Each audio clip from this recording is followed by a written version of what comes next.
What empty desk? People work from home? People are working remote. People are like in the conference room. I love how you put like goldfishes and pencils on it. Yeah, there you go. This is yours too. I don't eat goldfishes, but I can eat cauliflower. All right. Oh yeah, that's right. Although goldfishes sound the best, to be honest. Goldfishes are the best. I think we're streaming now. We need to wait for Noah to come in. He's like, peeing. Yeah. Hello, everyone. Guess we gotta move this closer. Can you guys hear us? It's like so delayed. It is delayed. Yeah. It's It's like a 10-second delay. Yeah, that's huge. Today I'm working on a new client's content a bit different. Oh, he already has one that you came up the reserves. It's like the power of this joint, you know? Okay, give it to me. Underneath? Yeah. I put in a bunch of topics. You're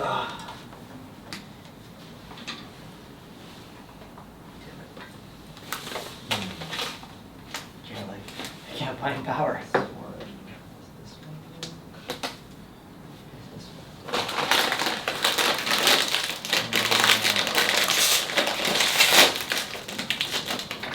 So legit, cauliflower pretzels? Are they good? You wanna try some? Nope. That means they're not good. That means they're not good. Mmm. Snack Nation, guys. Snack Nation. I don't know why I keep eating them. Because you have nothing else to eat. Do you want tea or anything? Guys, we're just waiting for, we are live right now. We're waiting for Noah to come in to help us. Because we actually got to record the podcast too. But yeah, we're live for the next 2 hours. Dynamic Designs Limited says, hi Eric and Neil, love your podcast. Audio is good. Anon says, hi Eric and Neil. Chris, any recommendation on what automated systems to have in place if you're just starting an agency, such as HubSpot, Infusionsoft, etc.? What's your Wi-Fi password? Single 36. How do you not have it? Single 3630 with a capital S. Single? Single 3630, like a suite number, capital S. Don't jack my Wi-Fi, guys. And I'm gonna go live on Instagram. Is it this way? It's this way, right? Yeah, we might not be able to see both of you though, if you do that way. That's fine. Yeah. We just need Eric in there. Go live. Podcast ideas are in here, so if you want to go with them. Okay. Live.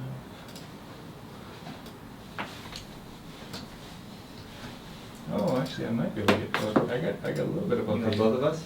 Just like the size of your head. Which one? Neil's golden head. Mine's small. Yeah, if you leave them close, then we get everybody. Eric's leaving them. It's me. I'm lazy. Oh, these are really delicious. You want to try some? I've had them before. They're good. He's not actually saying they're good. It's an acquired taste. I haven't It's an quite. acquired taste? I haven't quite acquired the taste yet. You want to try one? It's delicious. No, I'm out. There's a couple people that are. I'm on a fast till 12:30, so I want to eat these, but I can't. I've been eating like garbage the last few days. Let me just get the. Wow. I haven't had one of those in years. It's good, right? Yeah. Better than that, right? It's not even a question. Janice says, glad to have you in the live stream. I listen to your podcast every Sunday. Han Guan says, what up? Ashwini says, first time I see you on live show. It feels amazing. Mike says, yo Neil, doubt you remember, but haven't forgotten about that image quote I said I was going to make you. There you go. Someone's offering you free stuff. Appreciate it, Mike. Simran asked, when is the event in LA happening? Maybe we'll give you an update on that today, because we might talk about live events in the podcast. But just to give you a preview, probably sometime in June. Yeah. Are we ready? Yeah, you guys got The your topics all headphones set up? Ready to Oh, go? are you good on the topics? I'll modify them. It'll take me like 5 minutes. Alright. So, You let me modify it, I'll just sit here and talk to people. Cool. Yeah, that works. Check, check, check. Hang on. We fixed the mic too. Yeah. Alright, so those are armed. Changing the input to. Input 1. Input 2. Guys, keep asking questions too. Neil's busy. Okay, so HubSpot, Infusionsoft, etc. I would go drip. That's what we use. But Neil likes ConvertKit, which they're doing $15 million a year now. ConvertKit? Yeah. No. Yeah. Nathan just tweeted the other day. They're at 15 now. Amy says hello from Petaluma, California. You want to tell you what ConvertKit's really at? What? Don't they have their barometrics? Yeah. Yeah. That's what I'll tell you. Yeah. I check it at least like once every other month. Joseph says, make my brain hurt. Yeah, maybe they are. Yeah. Yeah, they hit 15. Good for them. There you go. What kind of SEO tool does Neil use on his website? I'll sell it for him. Uber Suggest. He uses Uber Suggest. No, thank you, Eric. Yeah.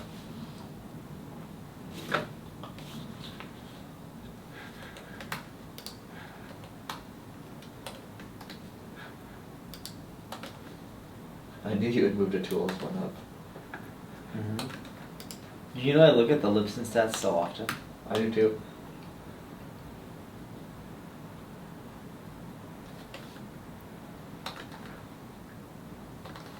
The good thing is, I thought it was going to trend like down significantly, but it hasn't.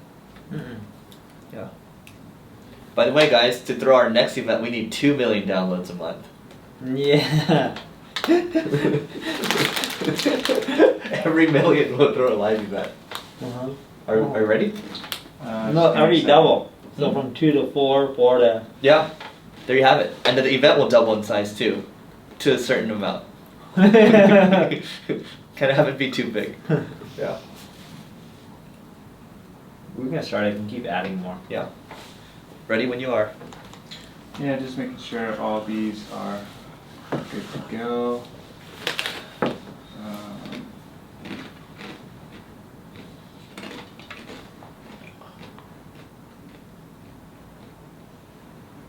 Dude. What does need a growth marketer do this well? So literally every person I talk to at TNC, everyone's looking to hire a growth marketer, right? So they just don't know what to do. Literally like, say, yeah, and all these other people. Say is looking to hire a growth marketer? Mm-hmm. Why? Everybody is. Like literally you go around a table during like any meal, it's like, need a growth marketer, need a growth marketer. Guys, if you're a really good growth marketer, let us know. Introduce you to some people. Get you some good paying jobs.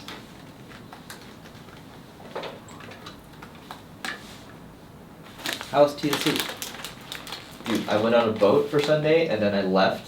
I got back yesterday morning or yesterday afternoon. So it was like quick. I didn't even get to see Mike.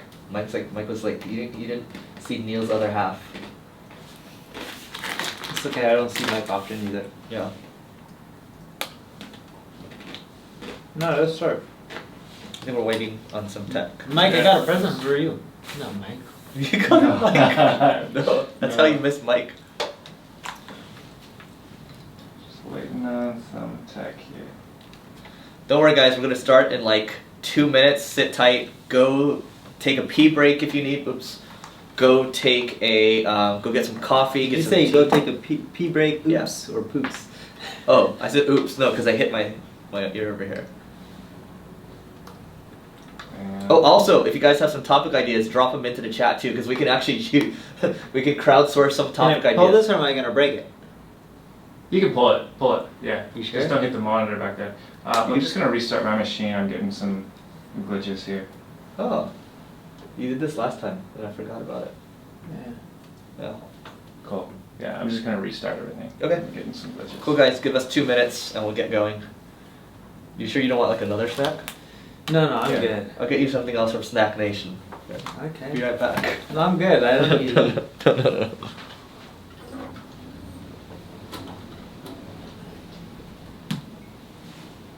So your name's Noah, right? That's right.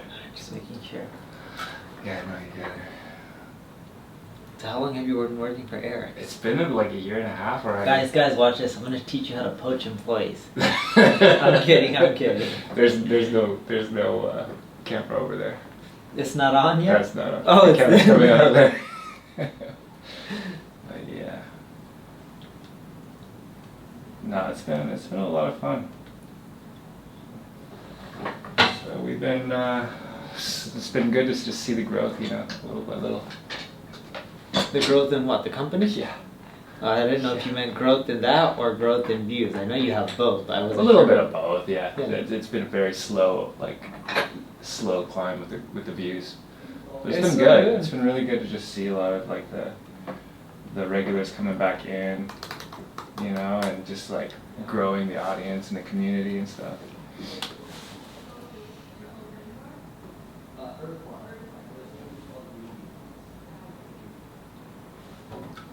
Okay. Now we're talking. It's like you're on a flight right now. Yeah, that's what I'm thinking. I'm ready. Alright, let's get this queued up.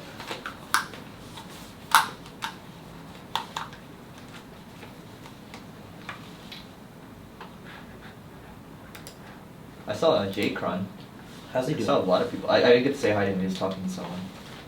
Do any of your clients use HubSpot CMS? Yes. I can't figure out how to make the H1 and title tag for search different.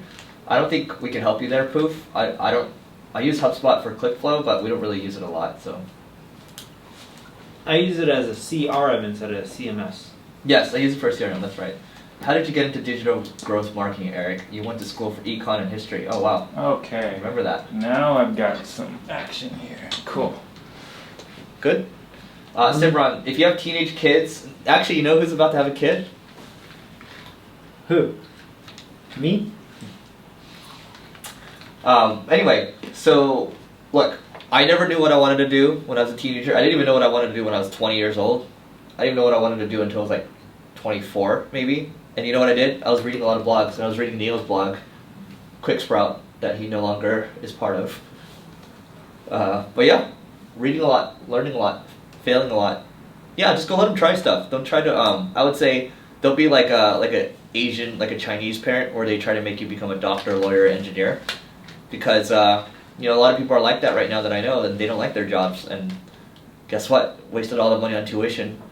Wasted all the money pursuing a path they don't like. So, any plans on Single Grain to expand to Canada? No, but you know what? No, let me rephrase the answer let me answer for Eric. Potentially, if you're in Canada or you want to be a client, let him know. If you got $1 billion budget, I'm in. Are we ready? Yeah, let's do it. Alright, Okay, cool. I'm rolling. Rolling? So I don't need a clap or anything, right? no, we're Will that just gonna help? do the countdown 1, 2, 3. Okay. And we'll go from there. So 3, 2, 1. Welcome to another episode of Marketing School. I'm Eric Siu, And I'm Neil Patel. and today we are going to talk about 7 new marketing tools that will help you dominate in 2019. So number 1 is the new and revamped Uber Suggest, which I'm actually going to let Neil speak to. What's new about Uber Suggest? We now have a traffic analyzer. In there, you can actually go put in a URL, and when you put in a URL, it tells you all the traffic that your competitors are getting from Google, their top pages, their backlinks. It pretty much has everything that you want to see without paying for it. Great. Well, number 2 is you. Oh, thanks. Number 2, I'm trying to think of like a brand new tool that's come out in the last few months. You can repeat, because people don't know about a lot of tools we talk about. That's true, because I'm like, I don't know of any crazy new tools that have come out in the last few months, do you? There's not really too many. So a tool that most people aren't using, although it's old, but no one's using this feature, it's called Meet Edgar. And what I love about Meet Edgar is in social media, it's getting harder and harder to get more traffic. Most people aren't going to see your content. Their algorithms are getting tougher, so make sure you use tools like Meet Edgar to keep scheduling your content, and it shares it multiple times. It'll just increase the odds that you're getting traffic from your content. Great. Number 3, I'm going to give a shout out to Exit Intel. So it's similar to Bounce Exchange. Bounce Exchange, they will charge a couple. What were you paying for Bounce Exchange? $4 or $5 grand a month? Free. Free. Okay, but usually it's $4 or $5 grand a month, I think, and then maybe they have like a 2500 version. Exit Intel is another kind of done for you pop-up service. For lack of a better term, but they will actually design the offer for you, and they will actually have like a customer success manager helping you with that. So it's basically a competitor to Bounce Exchange, but cheaper. It's funny, I got an email from Bounce Exchange, like, oh, thanks for mentioning us on our podcast. Like, we do more than Exit Intent. They're like, do you want to do a follow-up call so we can show you the new features? I was like, alright, why not? And so what did they add? Oh, I don't know, I didn't do the call yet. Oh, okay, great. So Neil we'll talk about that in another episode. Yeah, because I just thought it was an exit intent software, Yeah. and I guess they do more now. Next tool for you guys, lead quizzes. I've been using this a lot in 2019. It's been crushing it for me, in which if you're going to collect email addresses, might as well drive people through a quiz lead flow, and when you drive them through a quiz lead flow, you can collect all the other information you want about that business, so now you'll know if the lead that you're collecting is even qualified. Great. What are we on, number 5? Is Correct. that your hair? No, I have no hair. Oh. Yeah. Anyway, so left it here. Number 5 is whole.io or segments. So you got 2 options here. These are known as CDPs or customer data platforms. The issue right now is, let's look at, if you look at Neil, he's probably using so many disparate tools, different sources. Maybe he's using Salesforce as a CRM. Maybe he's using these email service providers, ConvertKit. He's getting data from so many different sources, Facebook ads too, but you have to have one source of truth. So using something like whole.io or segment.io, or maybe it's .com now, they allow you to combine everything, and then basically you are able to segment them better and then tailor your messaging towards people that have behaved a certain way. That's going to allow you to have much more targeted kind of outreach. There's so much more you can do with it. I do want to talk about whole later because that's something we're actually trying out right now. Number 6, ClickFlow. Google's looking at user signals more than anything else. SEO is becoming harder and harder each year. You want to make sure that people are clicking on your results over the competition. ClickFlow will help you do that by A/B testing your title tag and meta description tag. Great, number 7, right? Last but not least, come on, Eric, what do you have for us? Last but not least, I'm debating between the 2 right now, but I do think... what are the 2? Okay, I'll give 2. I'll give you a bonus, all right? So, Outgrow, because Neil called me out. Outgrow, this tool is from a guy named Randy Reyes, and what Outgrow allows you to do is it allows you to create calculators on your site. So let's say, my site is a marketing site, right? Maybe I want to make an ROI calculator. Outgrow will allow you to easily make very functional calculators, and that's going to allow you to drive more leads. They can do a lot more than that. It's very similar to when you think about lead quizzes. They help you make quizzes to generate leads, right? This is going to allow you to make very functional tools to help you generate leads as well. So it just depends on the business that you're in. And then the other thing I'll say, that the bonus right here, so this is, let's call this number 8 then. Number 8 is Datanyze. So Datanyze we've talked about. They were purchased by ZoomInfo, I believe. Were they? I didn't know ZoomInfo. They were purchased by ZoomInfo. There's a funny story behind that one too. Maybe we can talk about it another time if you guys actually watch us live. But so Datanyze allows you. It's basically a web. They go around scraping the web to see what type of technologies are being added to certain websites, what websites are dropping technology. So if you see a website drop HubSpot, for example, and you're a HubSpot competitor, you can reach out to those people. Or if you want to find all the sites on the internet that are using Shopify technologies that have a certain Alexa rank, which means they have certain traffic, you can do that too. And the cool thing is, once you use something like whole.io, you can combine it with, or Segment, you combine it with Datanyze, right? You combine it with your Facebook audiences, you combine it with the email service provider, you combine it with all the disparate sources of data that you have, and then you just got this machine, and you're going to be able to step in front of other people, in front of your competition, and it's going to become a lot more powerful. So that is it for today. But guys, we haven't actually promoted this pretty heavily at all, but the live event, singlegrain.com/DTLA, to sign up for our application. We are doing the event in downtown LA. We are now, Neil and I just talked to the event organizers yesterday. We're slating this for a June event in downtown LA, just for you all to know. So that is it for today, and I'll read and review the next one because I don't have it open right now, but we'll see you tomorrow. Great. Can you? I forgot. I was just there with you, and I'm like, oh yeah. What do you mean? They'll edit me out. I'm like. I'm talking during the podcast, so. I don't mind. Yeah, but. Well, why even edit it out? They'll edit it out. Oh, it's fun. I think it's fine. Editing that out is a waste of time. I don't care. Do you care? I don't care. Sounds great though. Let me get. See, guys. In other words, what we're saying is, when you're doing your marketing and you have bloopers or small stuff like this, everyone wants it to be perfect, but being perfect doesn't matter because it's not really going to affect your revenue or your growth or your traffic. So let the bloopers be and just focus on growth. True, dude. Wow, we got a lot more reviews each time. Do we? Uh-huh. What are they at now? What was it last time? 735 last time was 716.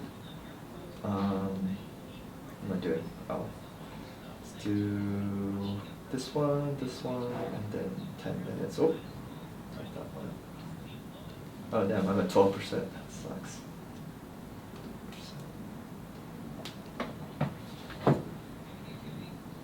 All right, we are ready. All right, cool. And Neil, if you do want to use the headphones, they're better now. No, I just You hate them? headphones. Got it. Cool. My ears are oddly shaped. Anytime I wear headphones for too long, it hurts my ears. Okay. Ready? Uh-huh. Oh, I guess this one's me. All right, and let's do it. So we are rolling, and 3, 2. Welcome to another episode of Marketing School. I'm Eric Siu. And I'm Neil Patel. And today we're going to talk about a simple hack to combine Facebook ads with Google ads. So I was looking through Twitter yesterday. Whoa, let's stop a little bit. Yes. What do you mean by combining Facebook ads with Google I'm ads? about to explain that right now. All right. So I was looking through Twitter yesterday, and one of our mutual friends, Rand Fishkin, tweeted something, and I thought we'd share it here. And in the image, maybe I can pull it up. Probably not. It's okay. Probably can't pull it up right now. So basically, here's how it works. If you're spending money on Google ads already and you're spending money on Facebook, what if you can take some of the unique modifiers, or like when you're running ads on Google, for example, the URL will have GC ID at the end, right? Which just means this click's coming from Google, and it's like identifying that this click is coming from Google, right? So you can basically take that little let's call it a parameter. You can take that parameter and you can put it into Facebook. When you're targeting and when you're retargeting people that have visited your website, you can target all the people that have come through Google Ads, right?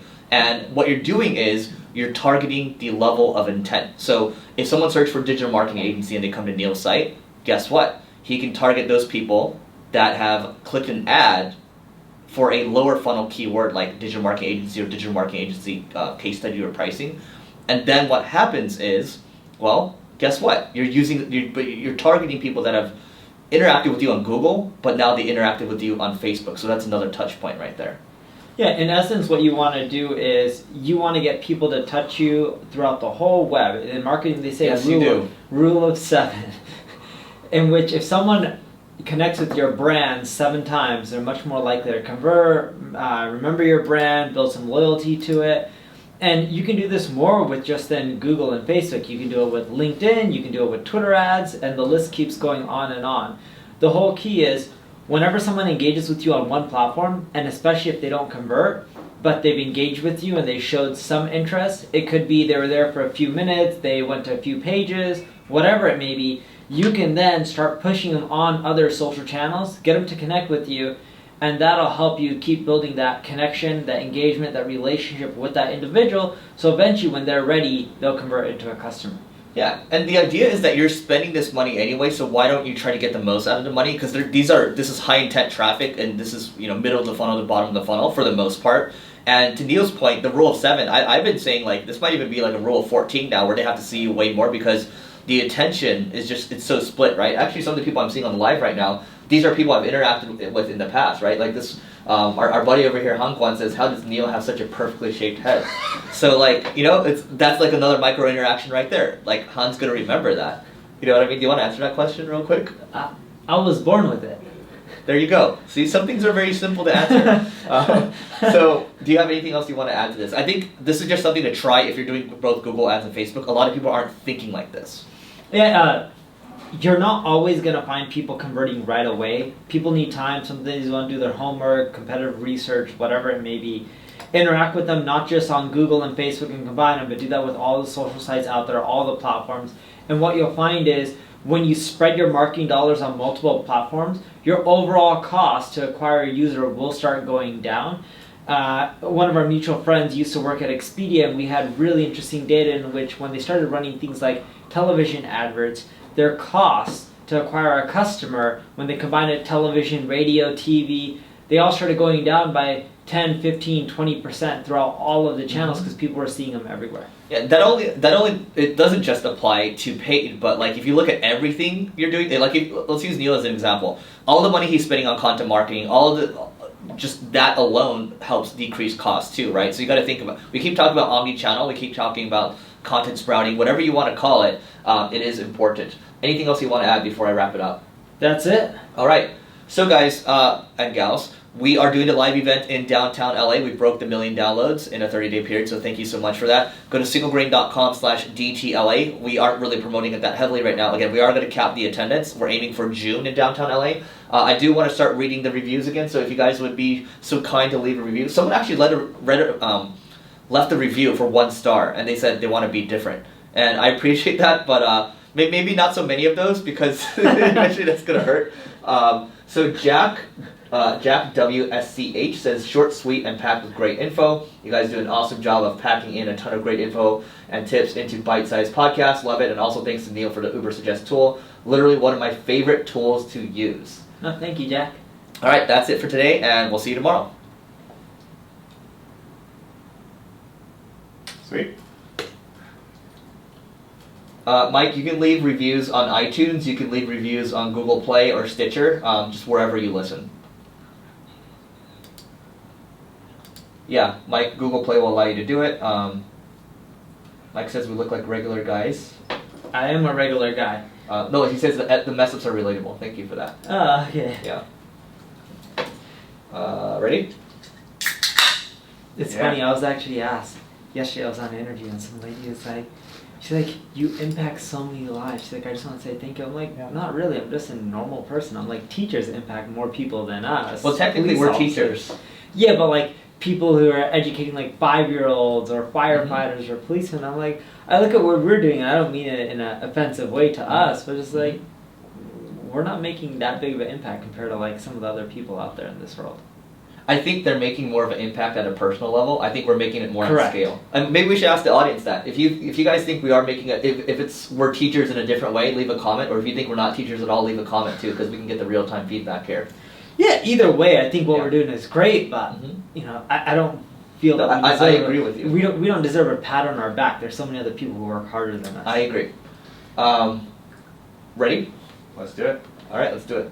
3, 2, 1.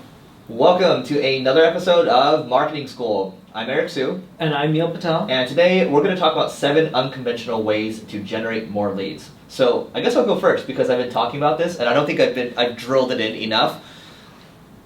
Having a customer data platform like Hull.io, Hull.io, or Segment is going to allow you to do so many things that you are frankly ninja. Like, if you talk about doing this stuff like 5-10 years ago, it would have seemed unreasonable. But being able to say, okay, I want to be able to find people on my website that have visited from enterprise companies only, and I want to find all their email addresses, and I want to drop them into a sales sequence and retarget those people. You can all do that if you have all your customer data from disparate sources combined into one source, and then you hook it in, and then you're able to basically create all these different formulas. Yes, it's a little techy, it's a little complicated, but if you're able to do that, let's say Neil's traffic, he's getting above 7 figures visits a month. If you're able to do that, you're going to be able to generate so many more opportunities that other people can't, and you're going to be able to really utilize the data that you have, because I think we're just scratching the surface. Like, even what we have, we're about 240,000 visits a month right now, which is decent. It's still a lot of data to use. Yeah. So when you're collecting leads, I mentioned this in one of the past podcast episodes, and this is a few episodes ago. Leads is all about quality. You want to make sure that you're getting all the information you need. And it's not just about collecting like 20 form fields. It's about doing it in a way where people don't feel like you're collecting it. So I love using tools like lead quizzes, which would be number 2 for us. And what lead quizzes does, it makes capturing a lead more like a quiz. More people are encouraged to go through, makes it easier, your visitor to lead rate increases, and on top of that, you're collecting all the data that you want. I'm really heavy on this. I do this as my exit pop-up. But yeah, actually, I've been meaning to go through that. You guys should go through that. Number 3 for me is personalization. So personalization meaning that, again, if you are able to use a customer data platform, so we'll use Drift as an example here.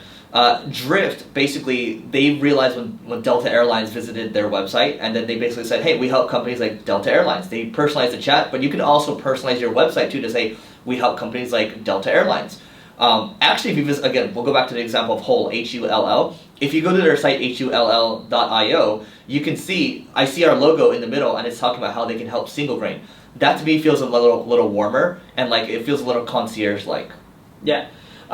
The 4th tool that I have for you guys is MaxMind. So Eric's talking about personalization. One interesting test that we ran, I don't know the conversion numbers off the top of my head. I do know it was more than 10, 11, or 12%. It was something more substantial than that. We started to include city and location within our copy. So when you're collecting a lead, for example, if I'm doing marketing services, I'd be like, hey, I'm Neil Patel. I'm looking to help a business grow. The only question is, will it be yours? That was one of my headlines that I used to use. People would fill out their information. I then ended up changing it to entering your city through MaxMind. So, hey, I'm Neil Patel. I'm looking for a business in Las Vegas, Nevada, or Los Angeles, California to grow. Well, the question is, will it be yours? And that one little thing drastically increased our lead numbers. I remember that. I didn't know it was called MaxMind. Yeah. We're on number 5. Number 5. So number 5 is Mad Kudu. So Mad Kudu is basically a lead scoring system. It basically uses machine learning to predict how likely someone is to be a high quality lead. That's one, and how likely they are to convert. You can tie that in again with Drift. You can tie that in with Whole.io. You can tie that in with so many different tools, and it's going to help you make better decisions in terms of where you want to put your sales resources and where you want to put your marketing resources. Yeah, what are we on now? Number 6. Number 6, I love pre-filling people's information for them. So using API services like Clearbit, when someone comes to your site, you can try to help pre-fill some of the fields for people, make their lives easier, and your conversion numbers should go up. Yeah. Number 7, I talked about Drift, so why not?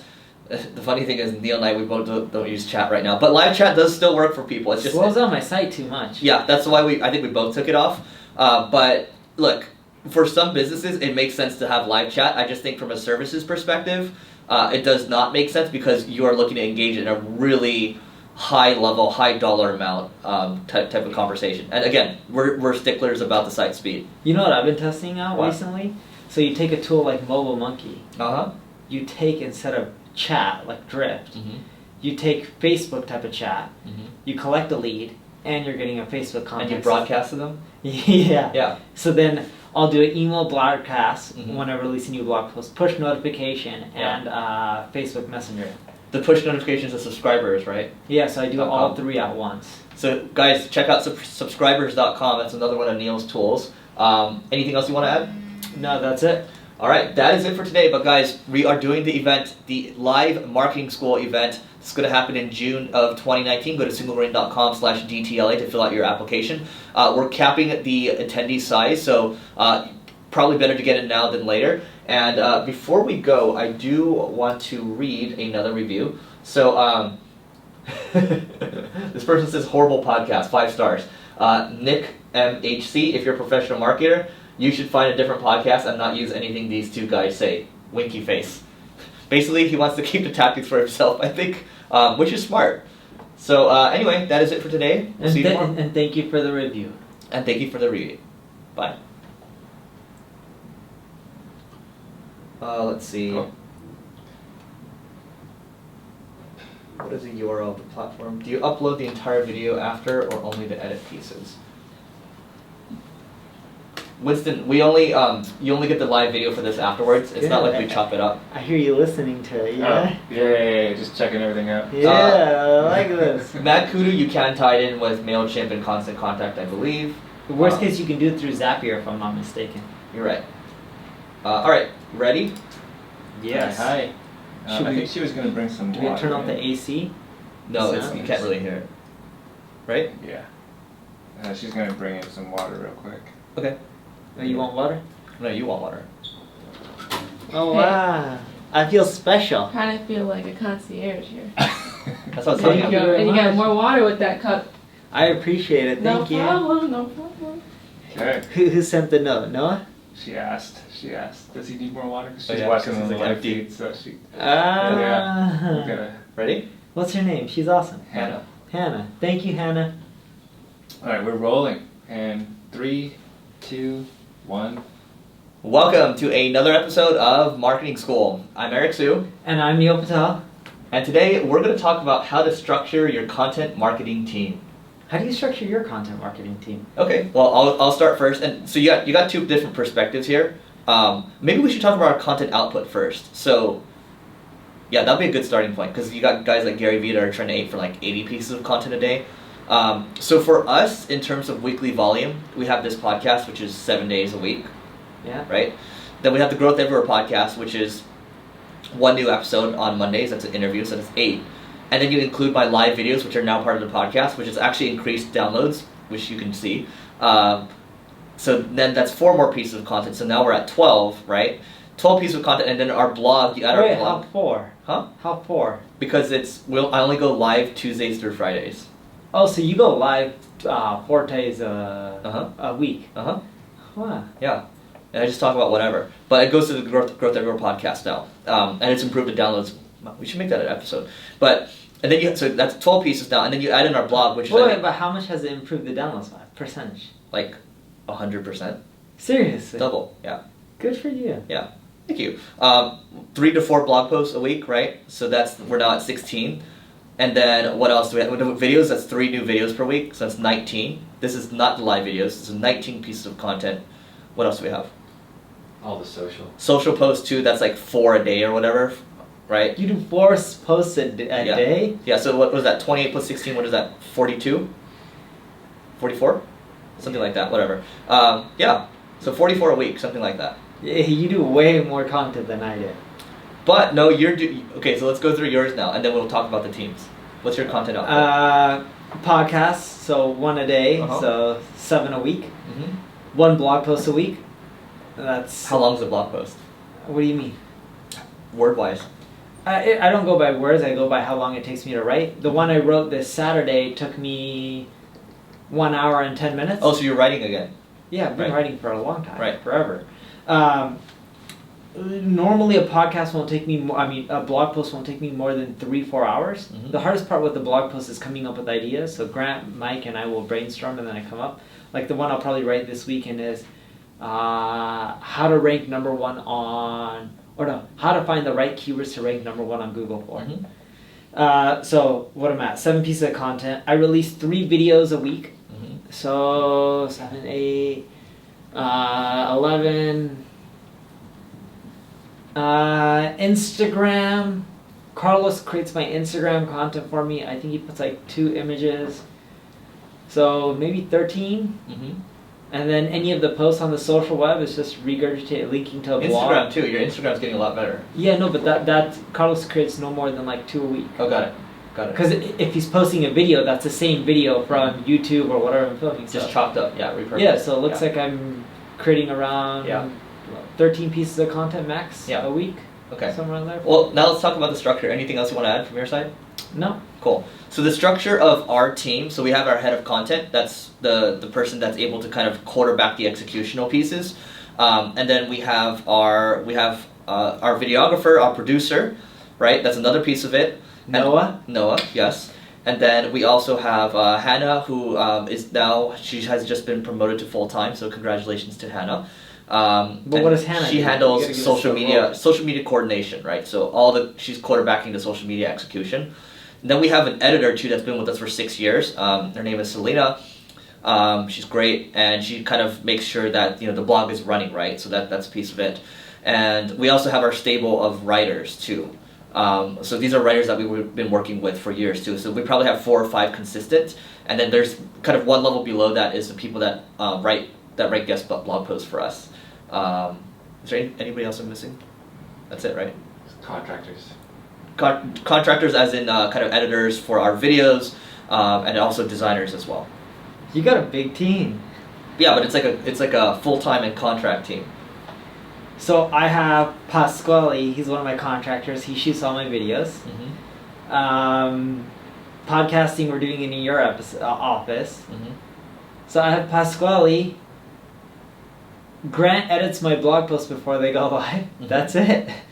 If you notice something, like even with our event that we're putting on, like that's a contractor too. So we have a lot of contractors that we use, and it actually works out pretty well.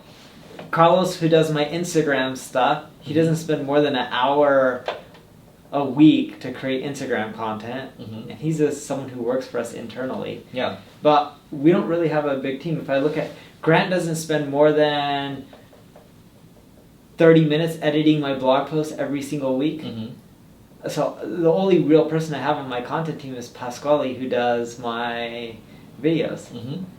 But yeah, you can do. There's multiple ways.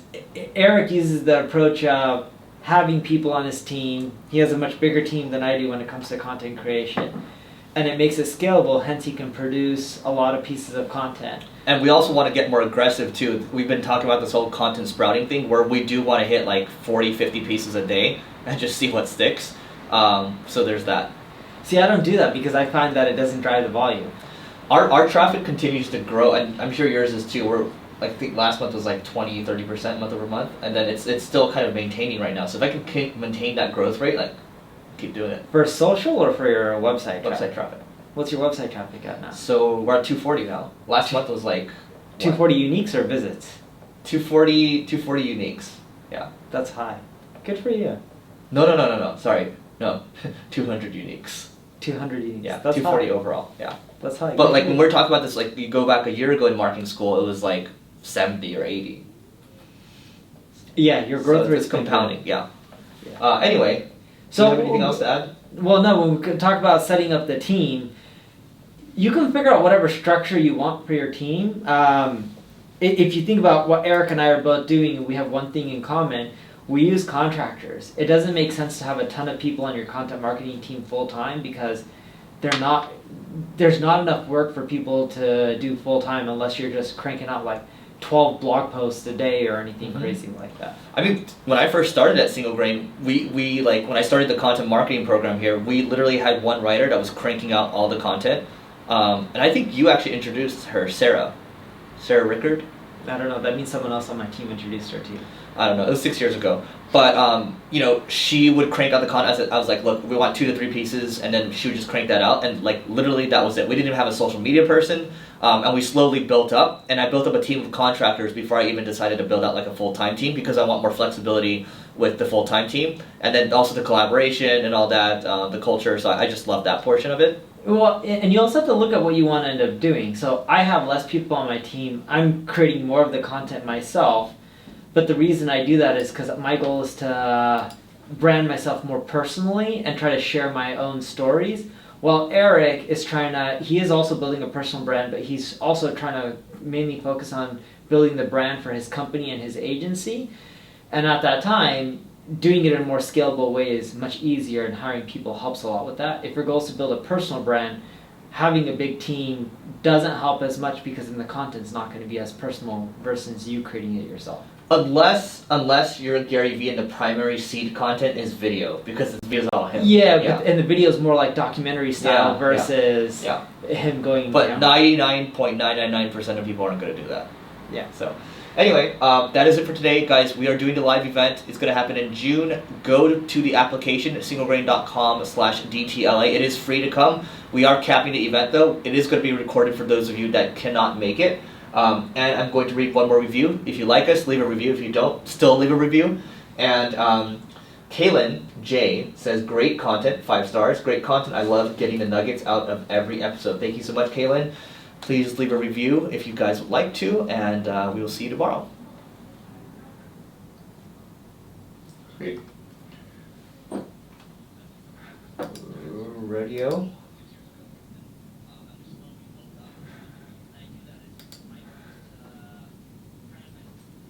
Let's see if there's more questions in here while you sort that out. Great. AC is loud, guys. You can hear it. Da-da-da. Yeah, I think that on that mic. Oh, on that mic? Okay, Yeah. that's fine. Yeah. You guys are okay with that, right? It's not hurting your ears? Because the main audio for us for the podcast is going through somewhere else, so we're good on that.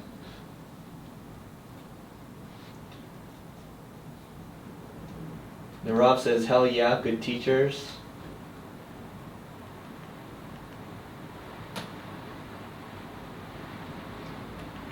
Yeah, I wonder if we can turn that on. So. Yeah, It's a little aggressive. Uh-huh. Might as well. Right.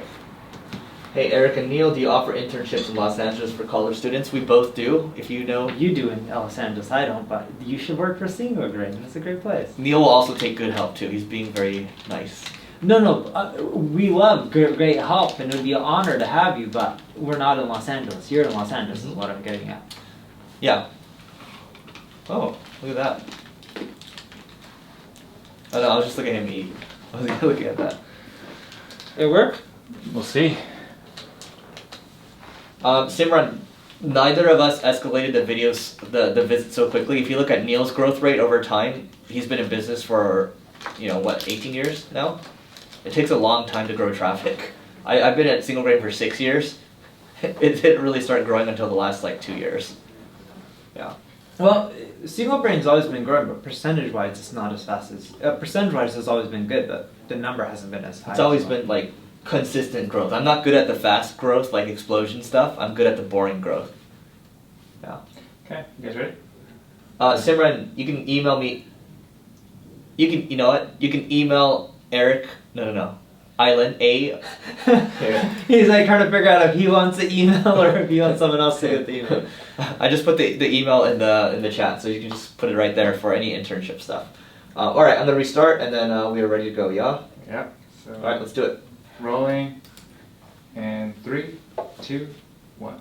Welcome to another episode of Marketing School. I'm Eric Siu. And I'm Neil Patel. And today we are going to talk about how to hire a VP of growth. But what is a VP of growth, Neil? A VP of growth is someone who just tries to make all your numbers go up and to the right, in essence. And it's not necessarily through paid ads or SEO. It could be through anything. It could be optimizing your sales process, optimizing your product, referral programs, SEO, pay-per-click, content marketing. They're using whatever they can to figure out how to grow faster. Yeah, and the reason why we're talking about this is because all the friends that we talk to, mutual friends, they're always looking for, Eric, we need a really good marketer, we need a VP of growth. And everyone's asking us right now, so the question is, how do you go about finding a good VP of growth? I know a lot of good people, and I'm just trying to, the first answer I'll give you, to keep it simple, it sounds boring, it sounds lazy, but if you do know people that are connected in the space, you ask for referrals. That's literally what's happening right now. Everyone's asking for referrals, and that's one of the best ways to get hires no matter what, whether it's you're looking for someone to clean your house, you're looking for someone to cook for you, whatever, that's the best way. So the way I would go about hiring a VP of growth is go find all your competitors. You probably already know them. Now go on their LinkedIns and see who's working for them that has a growth title, or anyone in your space, even if they're not a direct competitor, who has a growth title, or anyone who is a VP of growth of any type of business. You can set them up in buckets, typically 2 buckets. One, people who work for your competitors. The second, for people in your industry or anyone who's just in growth. And then I would shoot them a message just being like, hey Eric, hope all is well.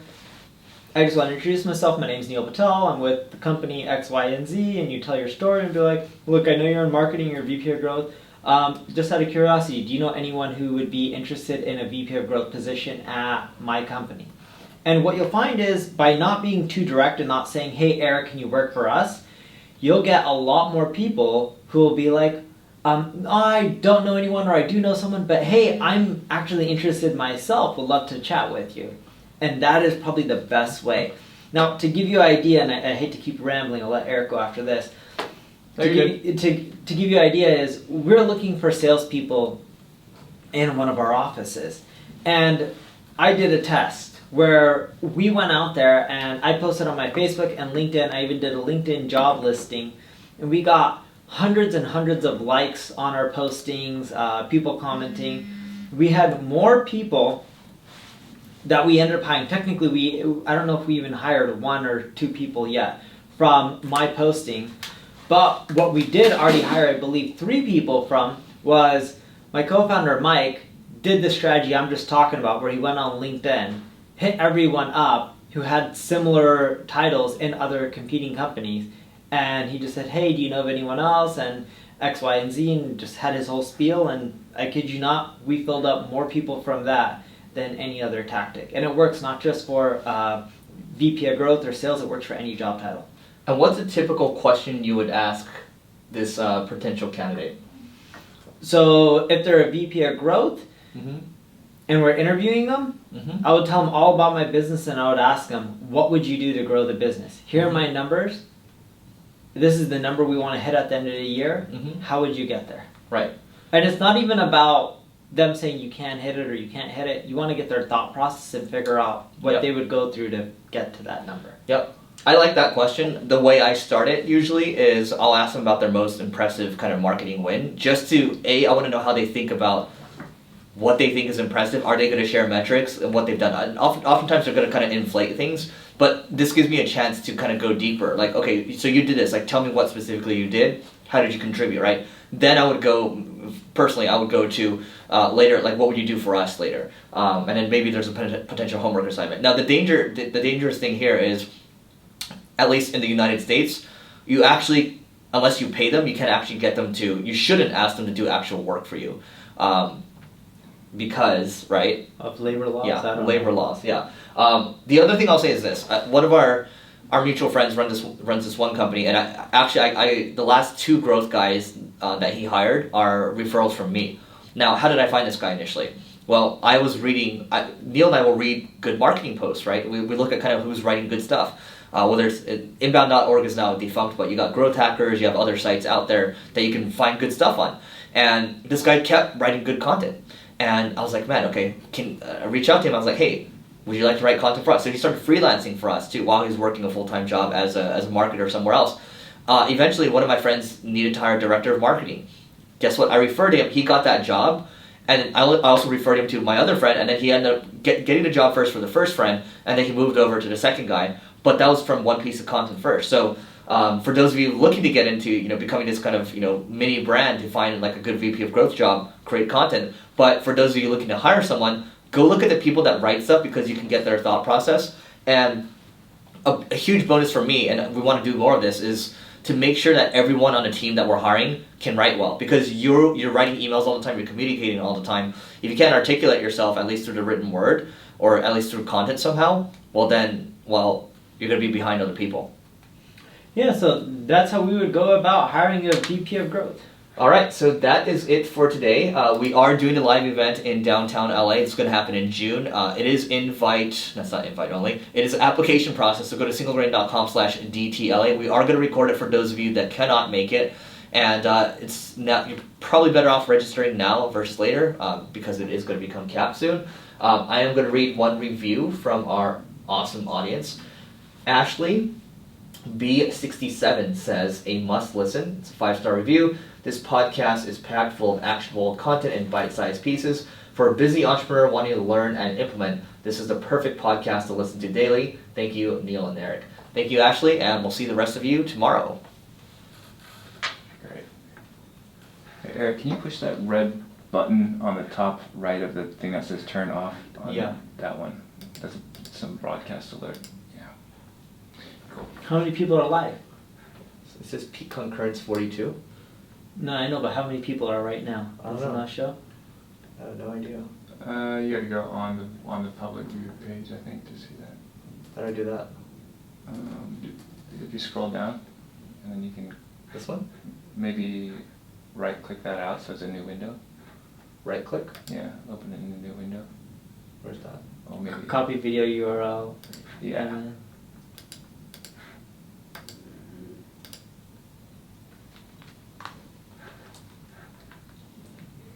I think it shows. 28. That's cool. Not bad. Oh, look at my hair.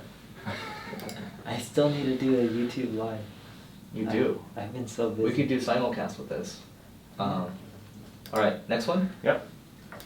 Okay. And Ready? How's YouTube treating okay. Some water. Rolling. Yeah. And 3, 2, 1. Welcome to another episode of Marketing School. I'm Eric Siu, you? And I'm Neil Patel. and today we're going to talk about how to structure your SEO team. So previously, 2 episodes ago, we talked about how to structure your content team.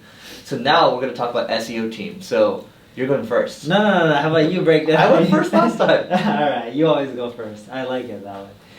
It makes it easier on me. So the way I structure my SEO team is region-based. So I create content in the US. I do my own SEO for my own site still. I don't have anyone who really helps me.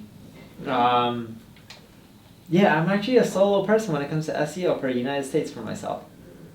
And then internationally, we have people who duplicate what I'm doing. So we'll have one person in Brazil, we have another person in India for English for us. English. Yeah, Hindi/English. We have a person for German, we have a person for France, we have a person for Japan, although Japan content hasn't launched yet. But yeah, all the major regions that we target, we have someone that's non-English speaking. Yeah, so I'm going to speak to this from the context of when I used to work at SEO teams. There's actually two companies. So one is, I guess it's now known as Defy Media, and then I think they sold or maybe they went bankrupt.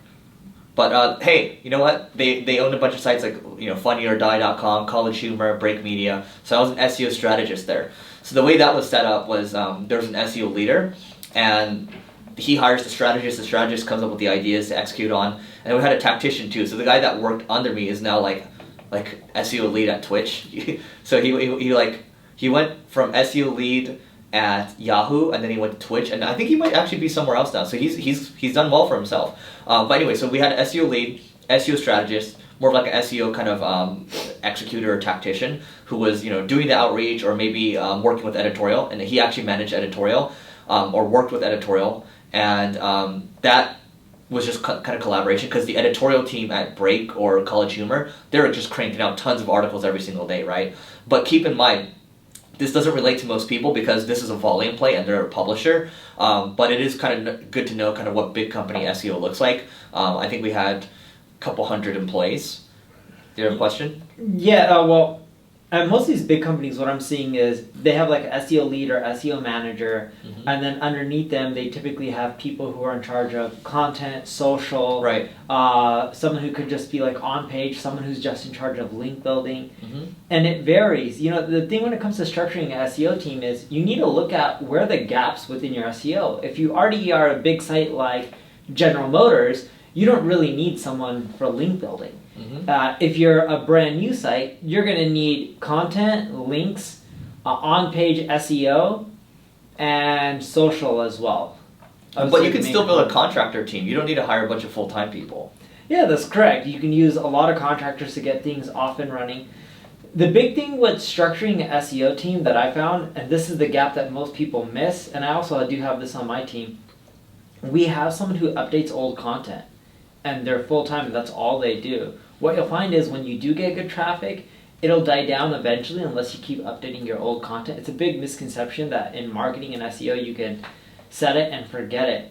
Just because you spent time to get the organic traffic doesn't mean it's going to stay forever. It's just like paid advertising. It may not go away right away, but it does go down.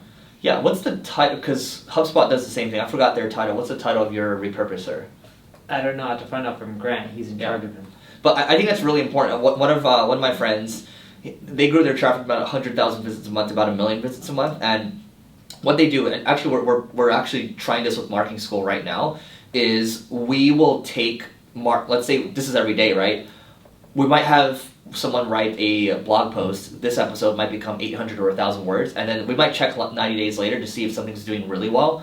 And then the idea is that you expand it into 2,000, 3,000, 4,000 words or so. That's literally all that he does with his content, and he doesn't pay a lot for the 800 or 1,000 worders. He just buys it in bulk.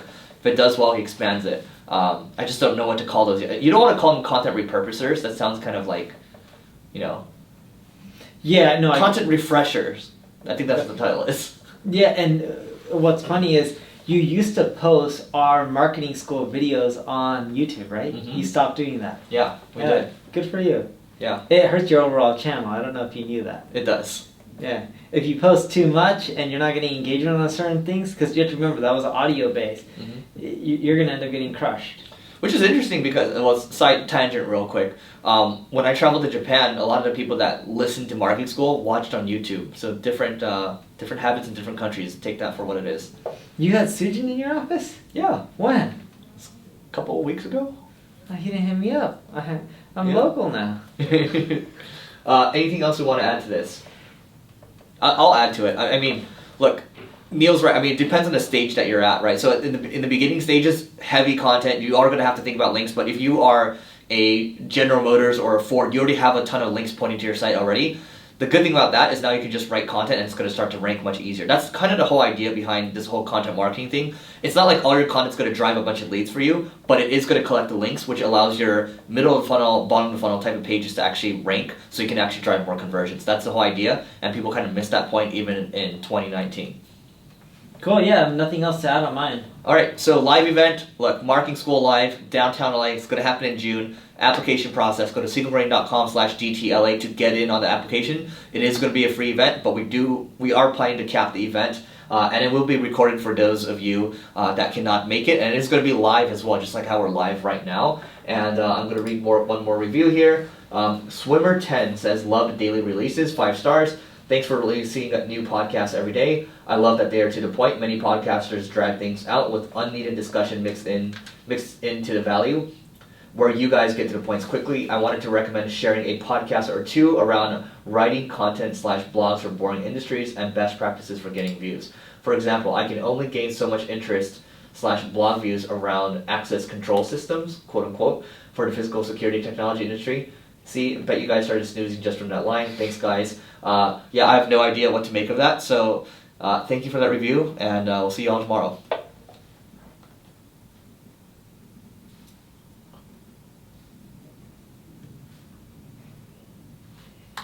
And great. Your YouTube growth is awesome. Yeah, it's accelerating because what? What's up? Our YouTube growth?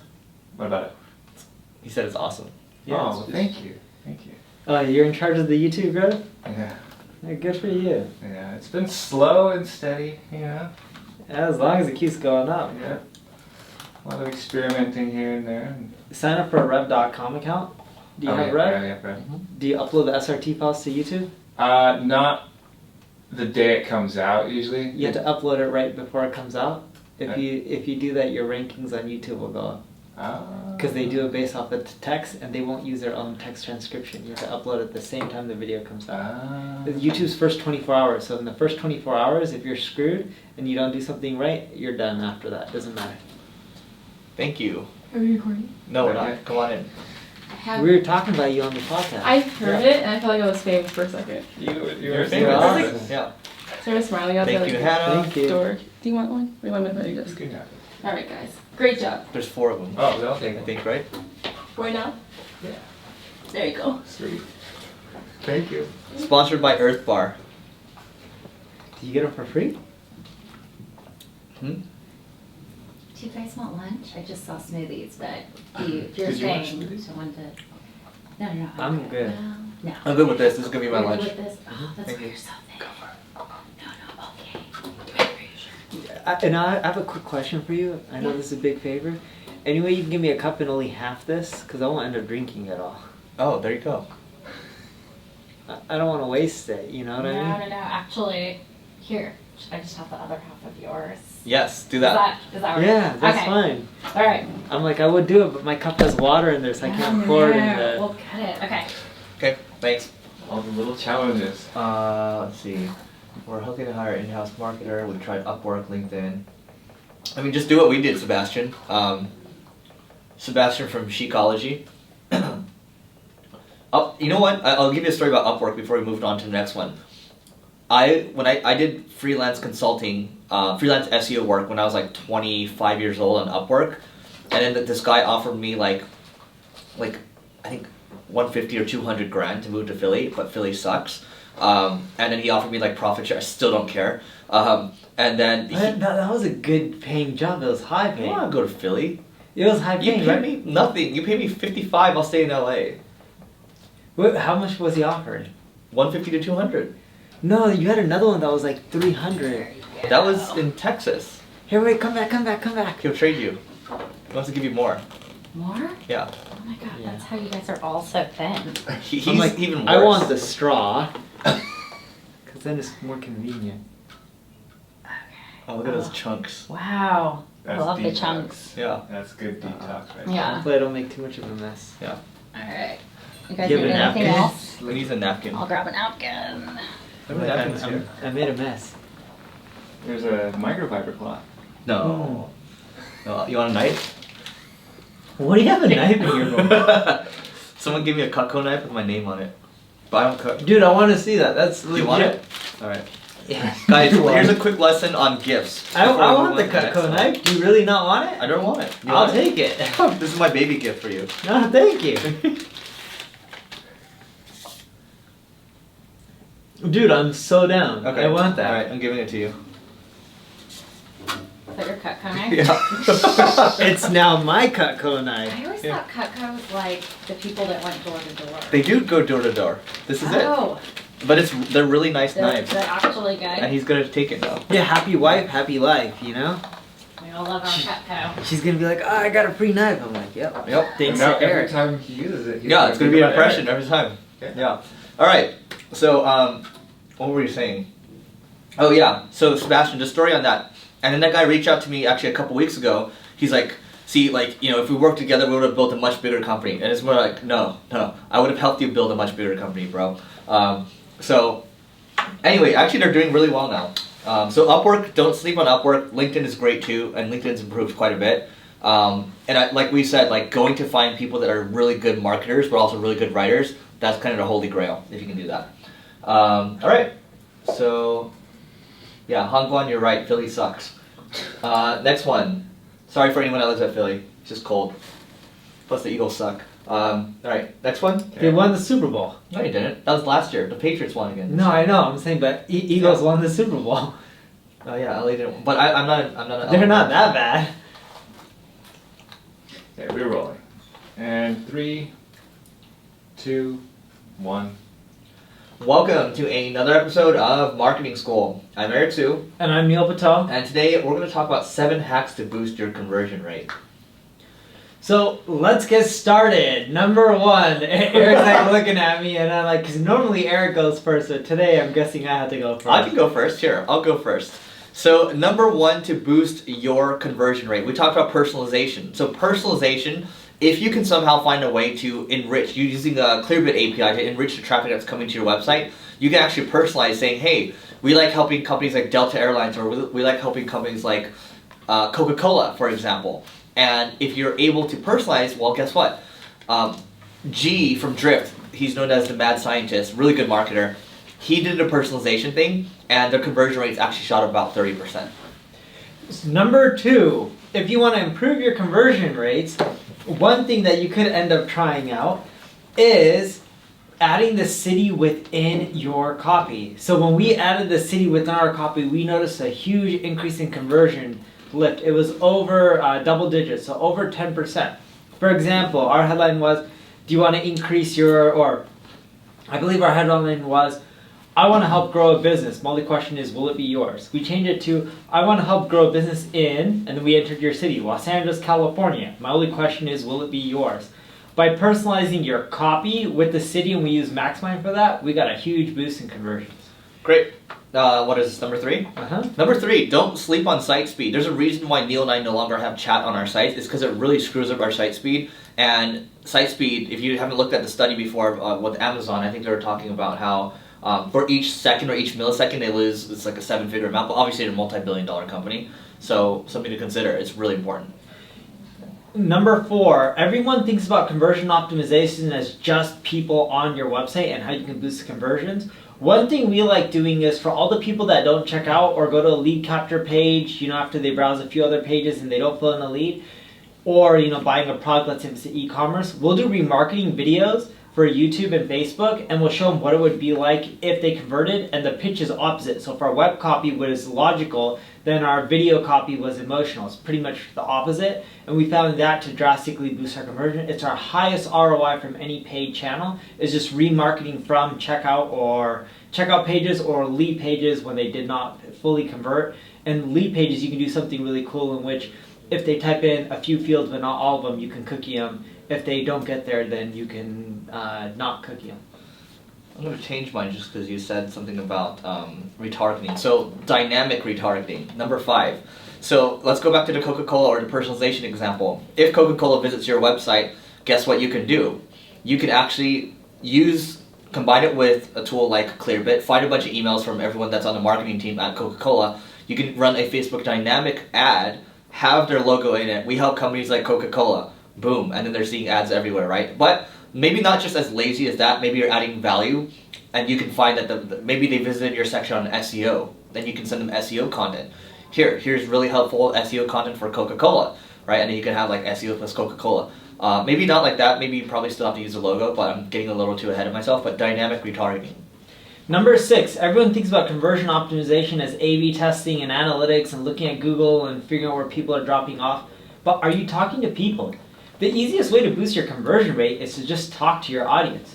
Whether it's on the phone or SurveyMonkey, if you can get enough responses, I'm talking about 30 plus, and you start seeing commonalities of what issues people have with your site and why they're not converting, and you make those changes, that will drive you the biggest conversion lifts over anything else that Eric and I are telling you. It's based off of feedback and real data. Remember, Google Analytics tells you only so much. Finding real valuable feedback from people will give you a world of difference when it comes to your conversion rates.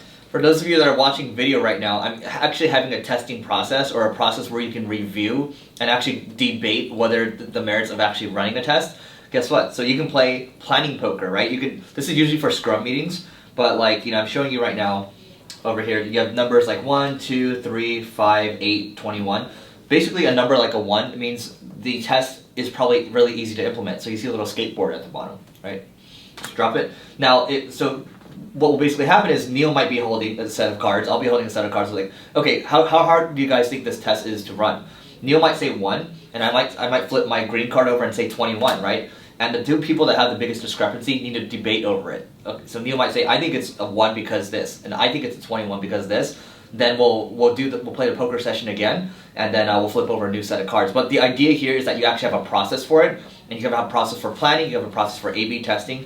It's going to take you further than just saying, oh, I got this gut feeling, and I'm the highest paid person in the room, or highest paid opinion. What is that, hippo? But it allows you to be a little more scientific about it. Anything else? Was that number 7? That's number 7. All right, guys, live event, Marketing School Live in downtown LA, singlegrain.com/DTLA to apply for it. We are going to be recording it live as well. We're aiming for a June date. We have talked to the event organizer, so we're very excited about it. In fact, we're very pumped. I don't think Neil and I would usually be pumped about during a live event, but we actually are. This is going to be fun. Yeah. Eric and I talk about this over the last 3 or 4 days. We've talked about it at least 1 or 2 times a day. Yeah, in fact, he called me like 3 times yesterday because he was so excited. So anyway, guys, I think we're out of reviews to read for the day, so leave more reviews so we can call out your name. We actually had someone tweet at us to thank us for calling out his name. So if you'd like a shout out, leave a review, and whether it's good or bad, we will read it. That's it for today, and we'll see you tomorrow. Dude, why'd you take away the goldfishies from him? Oh, like, I thought you were getting him to put it away.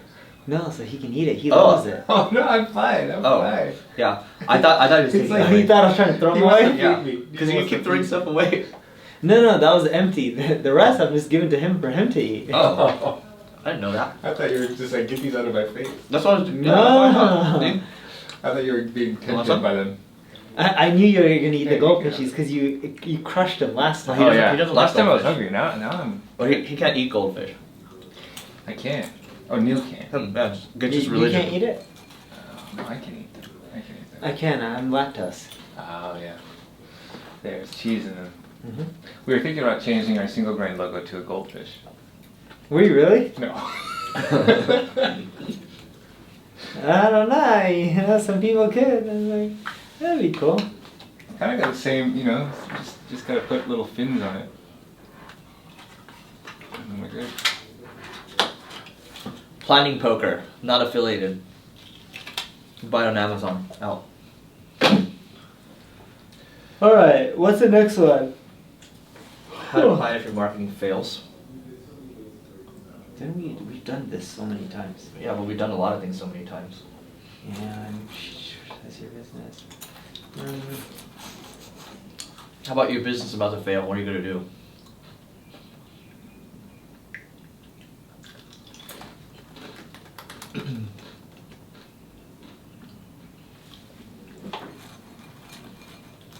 How's the Instagram looking? You don't go look at it. Oh yeah. Just careful with that.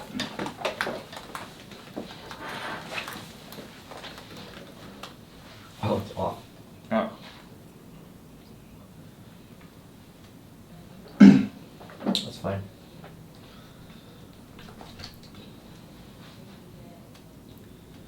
Was it even on? Yeah, it was. Well, it says live video ended. 29 viewers, not bad. Yeah, I think it has a limit for like 30 minutes and then you gotta restart it. Okay, fine. We'll do another round.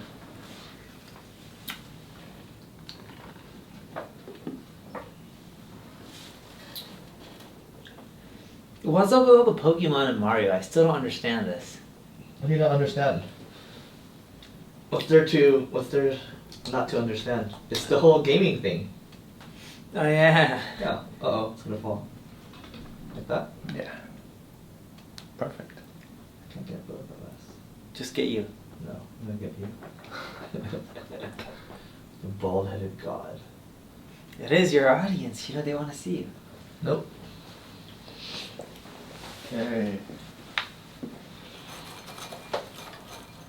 Alright. It's so much easier doing these here. Mm-hmm. Oh, you got this stuff too. Snacks. Yeah. The location's more convenient for me than the other one. Mm. The last one's a bitch for me. Oh, I know this one's more convenient for you. Yeah. Dude, the last one I was doing the math. I'm like, fuck. I mean, freak. I was like, it's like 2 hours of driving each way. And so that's 4 hours gone. How 2 hours each way? There's no way it's 2 hours. Sorry, 2 hours total each time, right? And the time you have to spend preparing to go to, like, what if I just want to, like, you know, chill? So, anyway. Okay. You guys ready? Ready. Alright. Rolling, and 3, 2, 1. Welcome to another episode of Marketing School. I'm Eric Siu, And I'm Neil Patel. and today we are going to talk about, well, if your business is about to fail, what do? You want me to start? Yeah. Sure. So, by the way, guys, Single Grain, when I took it over, was about to fail. And it was about to fail even more after the first year. It dropped all the way down to 1 employee. So, I know a couple things about to fail. So, one thing I did, and actually this has been articulated really well by Vinod Khosla from Khosla Ventures, founded Sun Microsystems, I believe, right? You know him? Yeah. Yeah. So, look, I'll talk about what I did, and I'll talk about... He's Indian, of course I know him. He's an Indian god. Yeah. So what I did was I was basically mapping out, okay, what is the worst case scenario? Like, if this worst case scenario happens, what do I need to do exactly? And I also had a normal scenario too, and I also had like a best case scenario, right? So basically what I did was I said, look, if this worst case scenario happens, I would have to cut all costs at this level, and I would have to maybe, frankly, I would have to lay off people, which we did have to lay off people, unfortunately.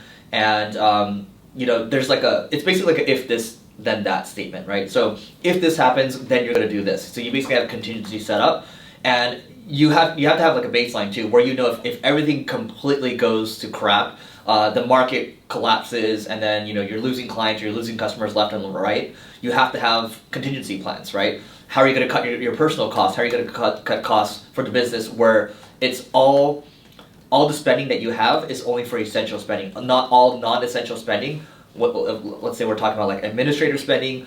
Probably a lot of your marketing costs are going to have to decrease quite a bit, and you're just going to focus on you hunkering down and doing sales. And that's literally what I did to have to bring it back from the brink of death.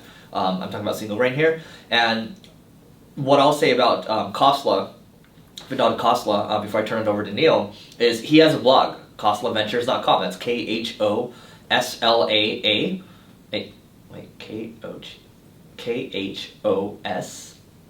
Khosla. Yeah, that's right. Khosla Ventures, and he's got blog posts there, and there's one called If Then Planning. If/then planning. He's got really good posts on recruiting as well, gene engineering and all that. He's really thought it through. But if you read that, there's actually a video interview too on like what certain companies did to kind of help prevent disasters from happening, and I really recommend reading that. If your business is about to fail, go look at your numbers. What's the thing that helped get your business to profitability, to growth early on? What did you do? What was the main things that people were paying for? So a lot of times businesses fail because they try to do too many things. And what I say is when your business is about to fail, go back to the basics. So if sales is what got you there, then go and pick up the phone, as Eric mentioned, and start selling. If your costs are too bloated because you tried doing too many things, it's hard, but you got to start cutting costs right away. You need to look at what helped you get to where you are, the good times at least, and try to replicate that and go back to the basics. When things are about to fail, a lot of people try to do too many different things. They're like, oh, let's try all these things to try to get it back. Well, no, just go back to what was working before. And I know that sounds really simple, but it really is in many cases a simple solution. It's just that as entrepreneurs, we try to do way too many things. We try to get too crazy and too advanced, but hey, sometimes the ugly stuff that has helped us get to where we are today, that's the stuff you need to be focusing on. Yeah, I mean, so look, all the new projects that you're working on, all the new R&D stuff, you're probably gonna have to pause it. I like working on a lot of things. Neil works on a Too couple much. things. Yeah. Dude, Eric used to work on like everything under the sun. Old people's home, things related to like outdoors, all these other businesses, and I'm like, how many things is this guy doing? And the difference was he was spending his time. Like, I have a lot of stuff, but I don't spend my time on any of it. And now look at Eric. What are you spending your time on? Marketing related stuff like Single Grain. And what else? ClickFlow. Okay, the same company pretty much. What else? Single Grain, ClickFlow, we got the podcast creation stuff, content creation. That doesn't count. That's all single grain. Yeah. Next. Exactly. Eric's focusing. Yeah. And that's the thing. He had this ADD where he was trying to do everything, and his numbers also weren't as good back then. And his expenses are really high because he was burning money in all these places. You cut back, you go back to the basics, you'll do a lot better. Anything else we want to add? That's it from my end. That's it from my end too. So guys, singlegrain.com/DTLA, the live event, Marketing School Live is happening. We've talked to the organizers already. There's an application process. We are going to record it as well, but we need you to apply if you're interested. We're just constantly repeating it right now. We literally aren't even really promoting this to our list right now. So it's we're trying to keep it small. Yeah, and it's not even we're trying to keep it small. We promise everyone on the podcast, the listeners, the people who've been there from the beginning, that we're going to do it for you guys. So we don't want to blast it to our list and make it where people who are listening to the podcast can't get in, because of course we can't hold 1,000 people or anything crazy like that. So we want to make sure people who are listening to the podcast have the first chance of getting in and attending it. And of course, as we mentioned, it's going to be free. We'll provide the food, the venue, and everything. You don't have to spend $1. All you have to do is just show up. And the food's going to be Japanese food. There's going to be fusion. There's going to be tacos too. It's going to be very LA. So and there'll also be vegetarian and vegan. We'll have all the options as well. All right, that's it for today. Goodbye. Lots of goldfish everywhere for everybody. Yeah, we should work out a deal with them too. Yeah. So many people are willing. Mountains of goldfish. All right, what's the next one? Should you diversify your business? Go. I'm gonna move these over here. Grab a handful now. Let me just have. Because why he eats it like while he's talking. And I just hear crunch, crunch, crunch, crunch. Let me see what people are saying in the comments.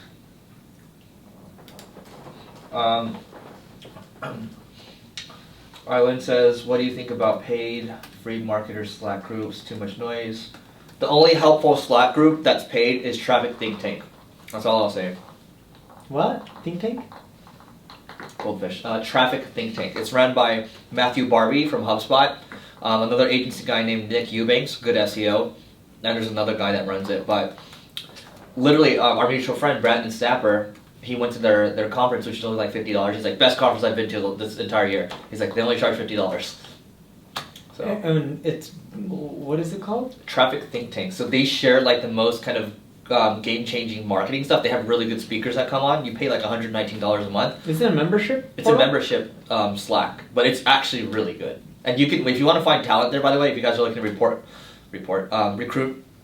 good SEOs and content people, go there. I love it so much that I got. Are you a member? I am. I got 2 of the people on our team accounts too. And have you learned anything cool from it? I have. Like what? I forgot already, but I have. I I have. can't remember that good if you forgot. No, I actually saved some of the. Sebastian says both Neil and Eric are so generous / givers. Thank you for that, Sebastian. Appreciate the kind words. No, trust me, it's good. I'll send you a video. It's like, oh, that's amazing, but I forgot. I just signed up for the Authority Hacker group.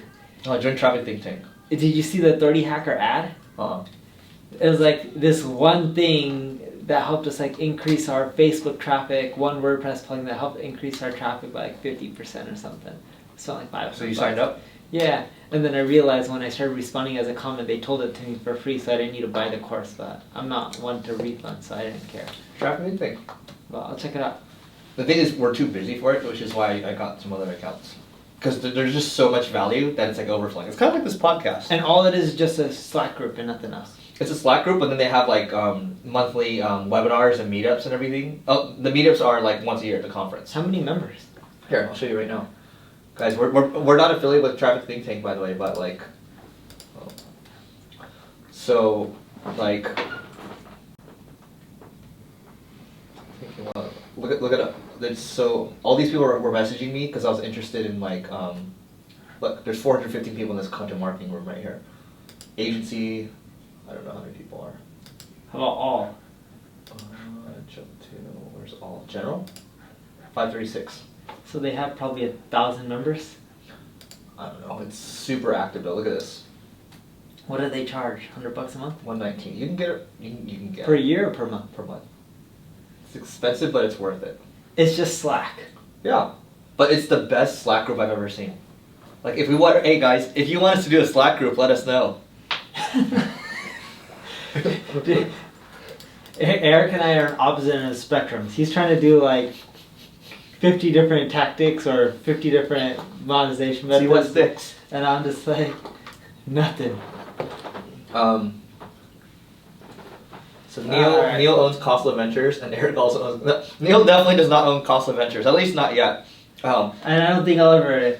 Vinod Khosla was the founder of Sun Microsystems. He has substantially more money than me. Khosla Ventures. He's a billionaire.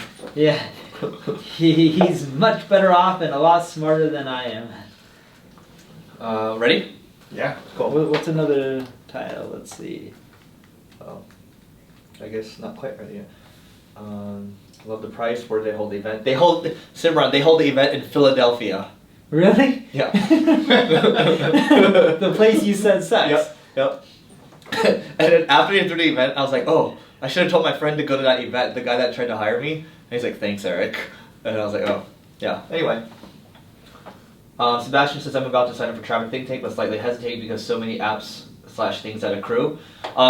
I think I agree with that. And if you're really busy right now, I would not join it because it's flowing with value. Like, it's so much value that we're better off handing it off to people. Yeah. Yeah. What's more good titles? We have some. Yeah, I want ones that hit though. None of these will hit. Well, what is hit defined by? Like 20,000 per? No, like 40, 50. You need to Have get we even had one that's done? But that's over a course of time. The book one did the best. A book one. How to something generate money from books without reading it. Oh. It's in our sheet. If you go to your sheet. Yeah, but I want to see the downloads.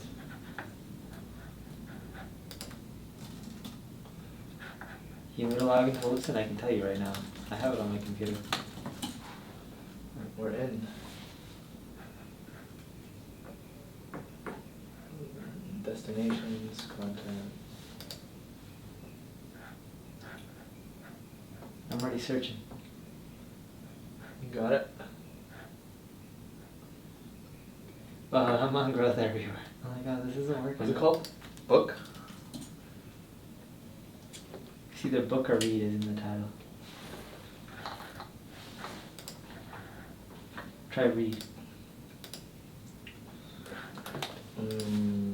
Read. Yeah, I'm seeing it's 21,000 is the highest one. No. I found it. Release 12/15. Sorry guys, just coming up with some titles right now. This is how we actually do it.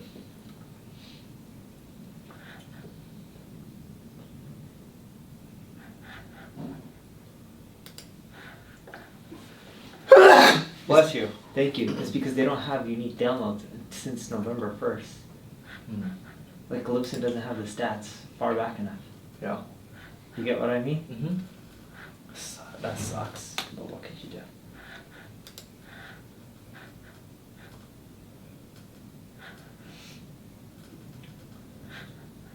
Guys, drop some title ideas in too.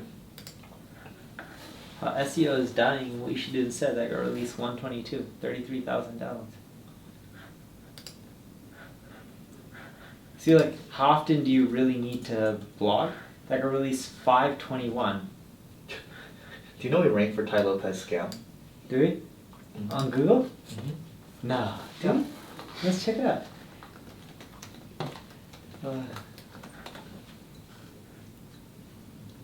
No, we don't rank. Hey, how about how PPC is dying? How paid advertising is dying. That's a good one. There you go. Lesson right here. Look at your data.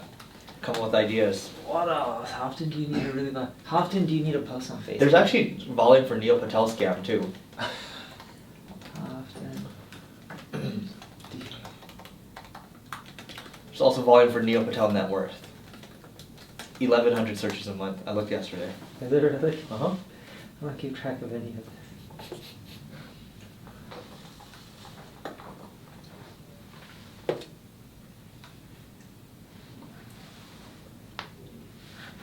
The craziest. See the trend though? It's like all SEO stuff.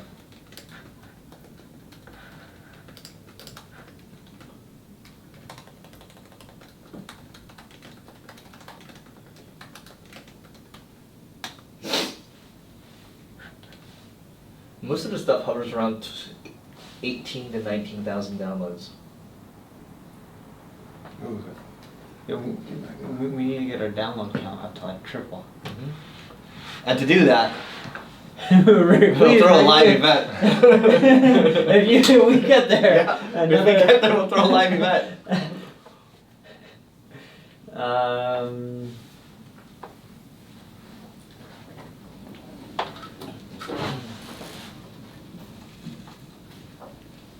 seven dead simple social media marketing tactics that still work today.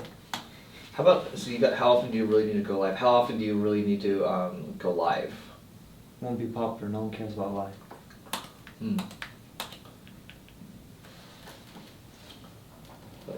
SEO, SEO, SEO, SEO. Okay, I got another one. Do you even need to It's blog? interesting because you put your sweater on, but then it got warmer. Yeah, just if I'm not moving around, Mm-hmm. there's like a cold. Do you even need a blog anymore? Thank you. That'll get us to 319. That's Yeah. not bad. 1, 2, 3, 4, 5, 6, 7, 8, 9, 10, Let it crank more because I have 13. travel coming, you have baby coming. Yeah, I know. I can also crank more next week as well. Yeah. Can you? So, I'm in Vegas till the 6th. Oh, wait, are you in Vegas? No. Let's see. So the best would probably be like the 7th.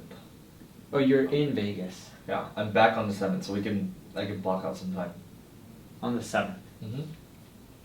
I could do 7th early. Does that work for morning. you? Yeah. I can do 7th early morning. Okay. What time?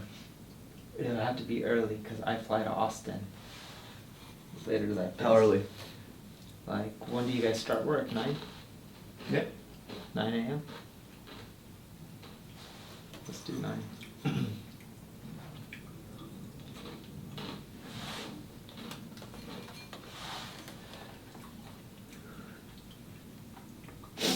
Alright, let's keep recording. We can at least get a handful more. Nope. I don't even know why I marked them all as done. There you go. Alright. Thank you. Alright, here we go.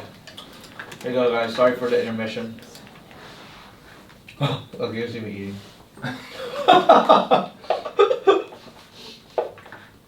Alright, Okay. ready? 3. Rolling and 3, 2, 1. Welcome to another episode of Marketing School. I'm Eric Siu, And I'm Neil Patel. and today we're going to talk about how paid advertising is actually dying. And you guys are probably wondering, like, what do you mean it's dying? Google and Facebook keep making more and more revenue. It's not going away. Their revenue isn't dying. But it's dying for businesses because the cost of paid advertising are getting so expensive, it's hard for businesses to generate a ROI. It's whoever spends more gets to acquire more customers. That's correct. And now you're seeing all these companies just acquiring customers and not worrying about if their customers are going to be profitable. All of these companies are raising hundreds of millions in venture capital just to keep trying to grow and acquire users, and they're not worrying about profitability. And yeah, that's making Google and Facebook a lot of money, but that's also jacking up the cost. It's making it harder for you guys and even us.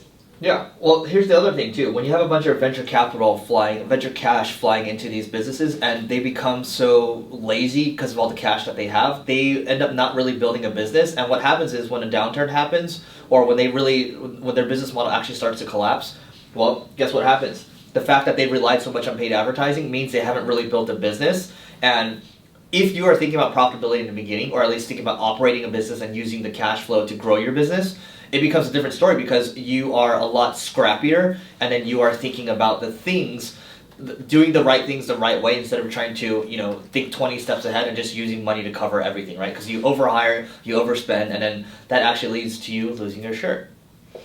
Yeah, so here's the thing with paid advertising. It's going to become harder and harder. It's going to become more expensive. You need to start thinking about upsells and downsells. This doesn't mean you should shy away from paid advertising. You should add in the upsells and downsells so that way you can keep surviving, but don't rely on it as your only channel. Companies were built off of paid advertising, and now it's really hard to do that. You got to diversify your marketing channels. Take an omni-channel approach, which Eric and I talk about all the time. But instead, what I want you guys to do is really add in the upsells and downsells, and at the same time, try all the other channels out there, from SEO to content marketing to paid to social media marketing, whatever it may be, inbound marketing, leveraging push notifications. And if you do that, you'll be better off, because nowadays, I'm not trying to be negative, but one channel isn't going to drive you the results that you want.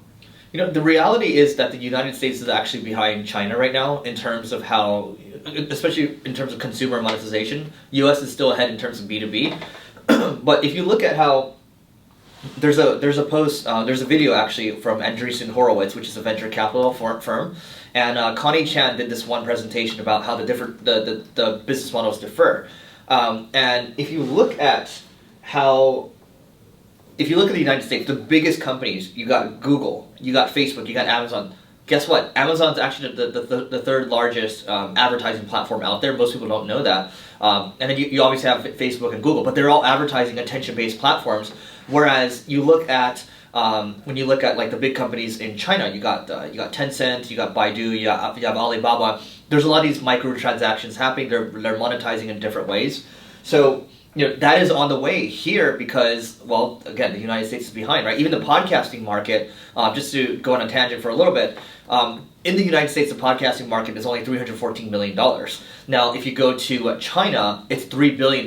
It's because they're monetizing in different ways, and they know that paid advertising isn't the solution for the long term, because what's going to happen is, again, you look at Facebook, YouTube, why do we talk about live right now? Why are we even live right now? It's because it keeps you on the platform longer so they can run more ads. The incentives aren't matched towards maximizing kind of, the doing good things for human beings in the long term. It's just to maximize, to take more attention. Netflix is an attention-based business too, so yeah. Yeah, so I think that's pretty much it for this episode. Thank you for watching. Make sure you leave more reviews on our iTunes channel. What do they call it? iTunes? Yeah. iTunes channel. Google Play. I don't think it's Google called Play, iTunes. Yeah, it's not called iTunes channel, but make sure you leave more reviews on Marketing School on iTunes, Google Play, and Spotify have reviews I don't know yet? if Spotify has reviews, does it? I don't think so. You know, no? No. But hey, listen to us on Spotify because we're growing fast on Spotify. Probably the fastest. singlebrain.com/DTLA Marketing School Live. Make sure you put in the application. We're gonna record it live as well. It'd be good to see you in person. We're gonna have food there. Look, Neil and I are working really hard right now to make sure it's an amazing event, and if it goes well, depending on if we double again or double again after that, there might be more live events. So with that being said, see you tomorrow.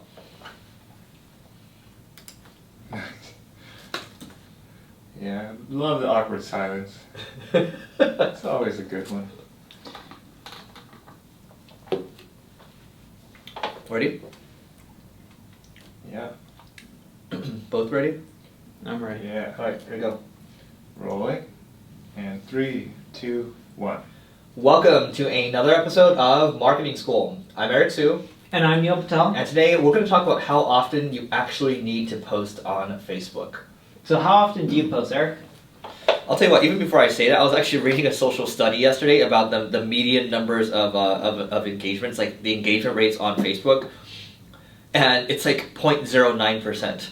So It's all going down, and it has Yeah. year over year. Even content marketing, if you look at how many social shares people are getting per post now. BuzzSumo It's did a going study, down. yeah. And look, Instagram, here's the other thing I want to point out too. If you look at Instagram, kind of the median engagement rate is about 1.5% right now. If you're in education, it's a little higher than that, like 3-4% or so. Just depends on the niche that you're in. But again, these are attention-based platforms, and wherever the attention goes, that means the attention has to decrease somewhere else, right? Facebook is now more pay to play. So for us, in terms of posts that we're putting per day, I believe, and Noah or Hannah, you can correct me if I'm wrong, maybe you can type it in the chat too. I think we're putting 2 posts up per day on social, and we're not even really promoting it. That's why you're getting crushed. You shouldn't be posting that much. The more you post, the harder it Hey, is. what are you doing? We try not to post more than 1 per day per region, Mm. if that. Because the more you end up posting, and if they don't get enough views, for all the people that are ignoring your content, they'll stop seeing it. So if you post too much, you're spreading your audience thin. So you're better off posting less frequently, making sure it is a hit, whatever you post, and boosting it every single time. Here's another question. How much traffic are you getting from Facebook going back to your site? I'll tell you right now. Take a guess. I'm loading it. Okay, you have 1 million followers, right? I'm I'm gonna guess that you're getting like 10,000 from Facebook. per month. Yes. 10 to 15,000. Audience referrals. Tell me I'm right. I'm loading it right now. Oh, what period? 30-day period. 30-day period. All right. Let's look at the last 30 days. Dun dun dun. Source. Is it source? Come on, garbage. Oh, it looks like it's really garbage. Garbage! Oh, I'm looking at the wrong audience. I'm like, there's no way I have 800 in the last 30 days. Maybe I was you do. looking at the Uber Suggest app analytics. Maybe you do. All right, well, we'll find out soon enough. It's loading.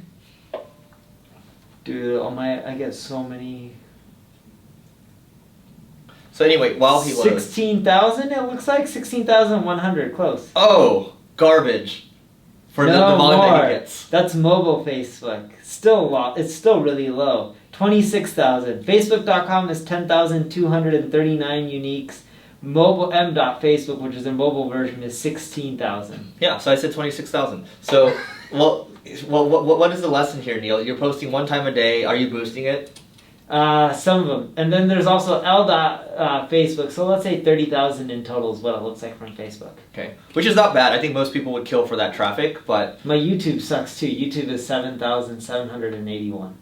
we should talk about optimizing YouTube later too. But, so, okay, what are you doing? Are you boosting the post right now? Some of them I boost, some of them I don't.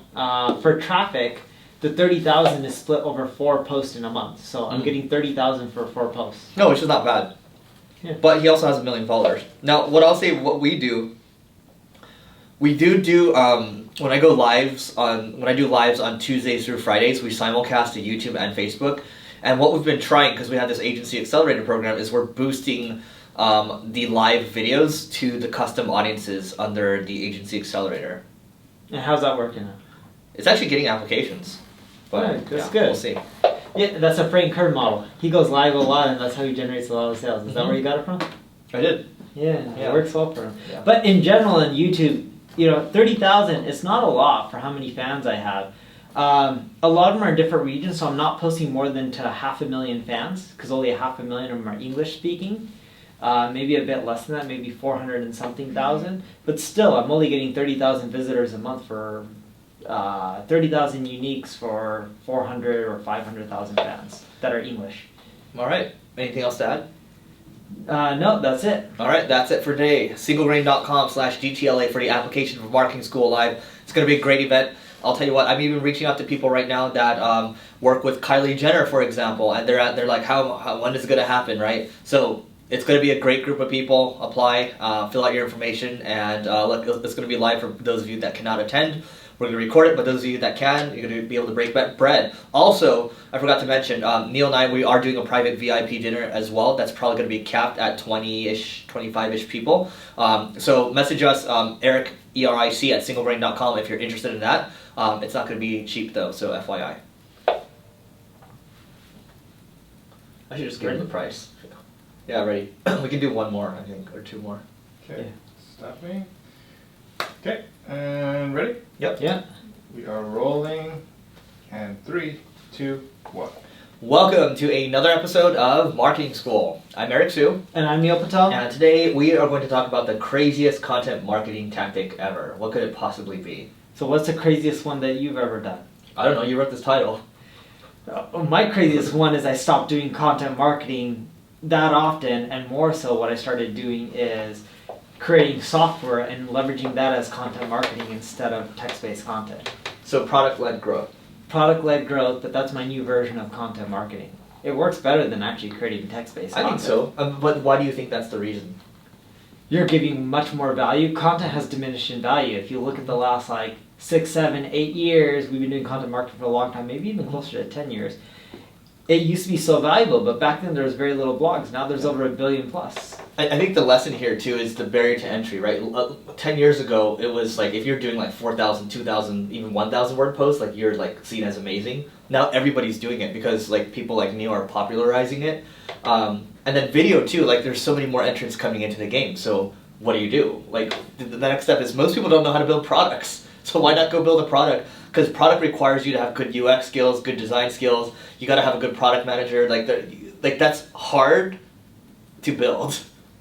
And so that's why everyone talks about it from Open View Ventures. You talk about it too. Yeah, and I know you guys all think craziest content marketing tactic, what is the content? Craziest content marketing tactic is to do the next form of content marketing. Most will say that's video. I believe it's products. Because video, even everyone's doing it. Look, I'm doing it, Eric's doing it, Gary Vee popularized it. When you look at video marketing, give it another year or two and it'll be played out as well. Yeah, so I agree with that. Product-led growth, when we look at ClickFlow, that's one of my proud moments of joy. And I'm just super excited about it all the time. So that definitely works. That leads to kind of, multi six-figure contracts. At least up to now, it's led to a couple of them, which is great. For the agency, which was not intended to be that way, but it has been content marketing for the agency.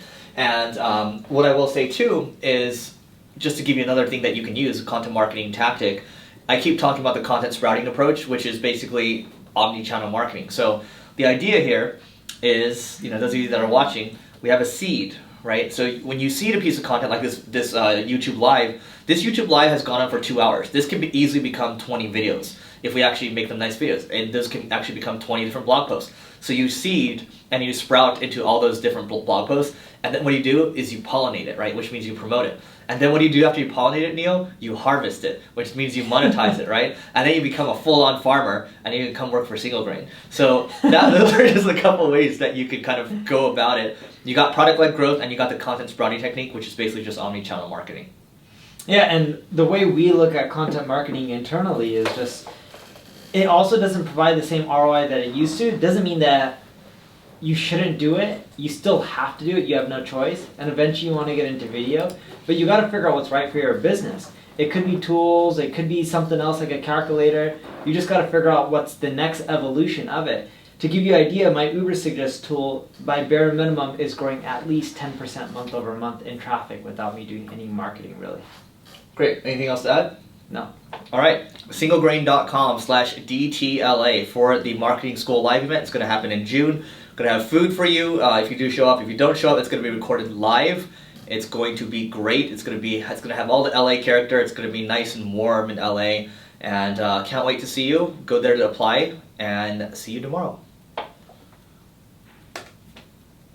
Time for one more. Oh, battery died on that. Let's do it. It's only 12:55. We have 5 more minutes. Yep. Okay.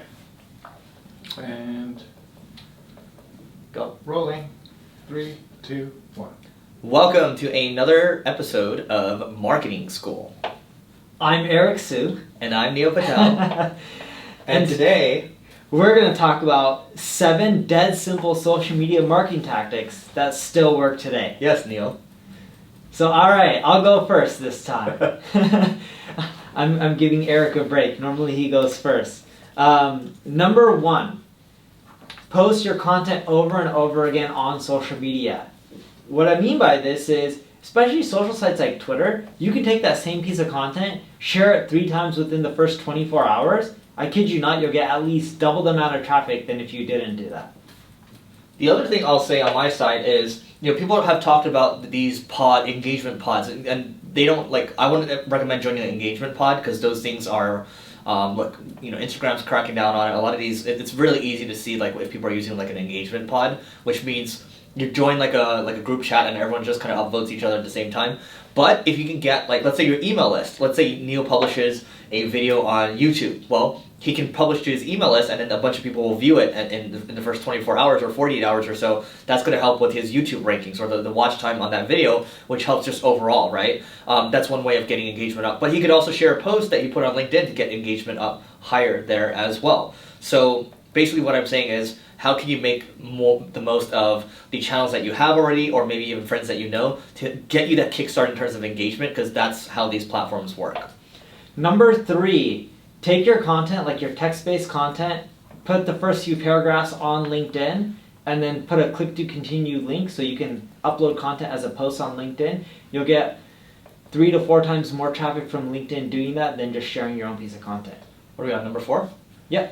Number 4, I would take inspiration from the guys that do it really well. So if you look at Grant Cardone and if you look at Gary Vaynerchuk, they are very prolific with their content. And what they do really well is they'll take a piece, like Grant Cardone might go live, and he goes live for an hour or 2, and that video gets gets repurposed into a Instagram video, which is perfect. It's a 60-second Instagram video. It's done really well. There's text.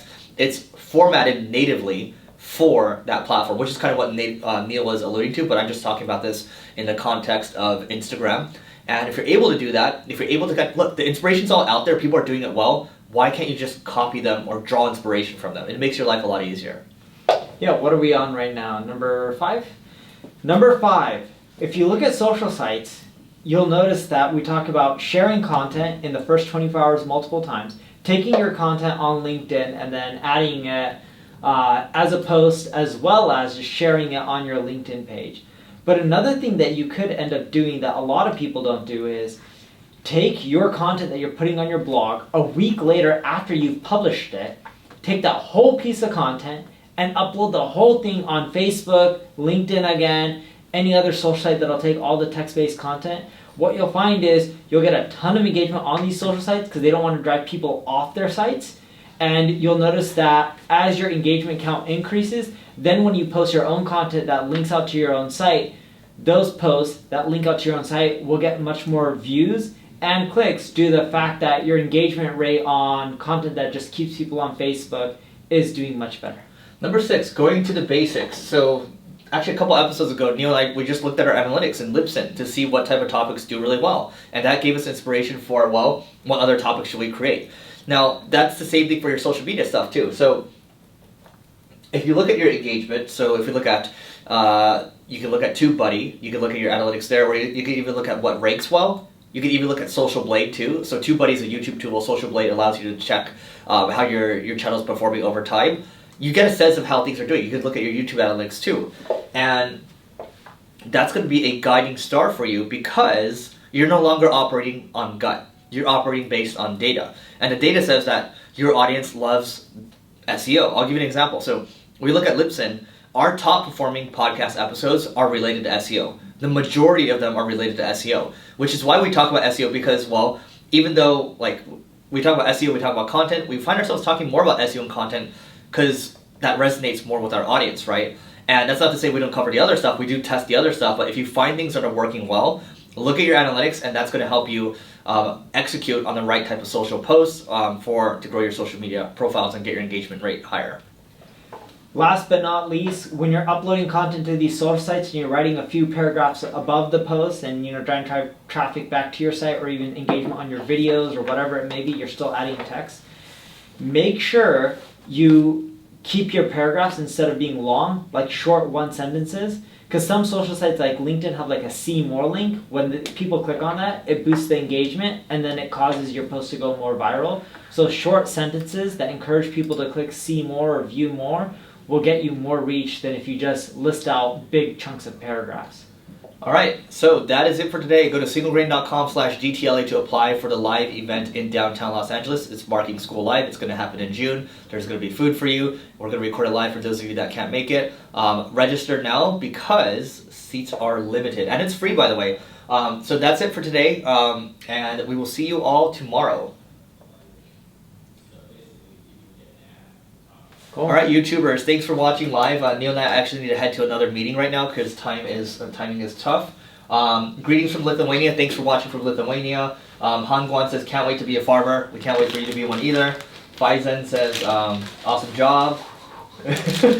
Yeah, they can see you playing with my knife. My Eric Siu knife. Guys, if you want an Eric Siu knife, get us to 2 million downloads, and we'll think about how we can distribute those. All right, so let me stop this. Okay, saving that.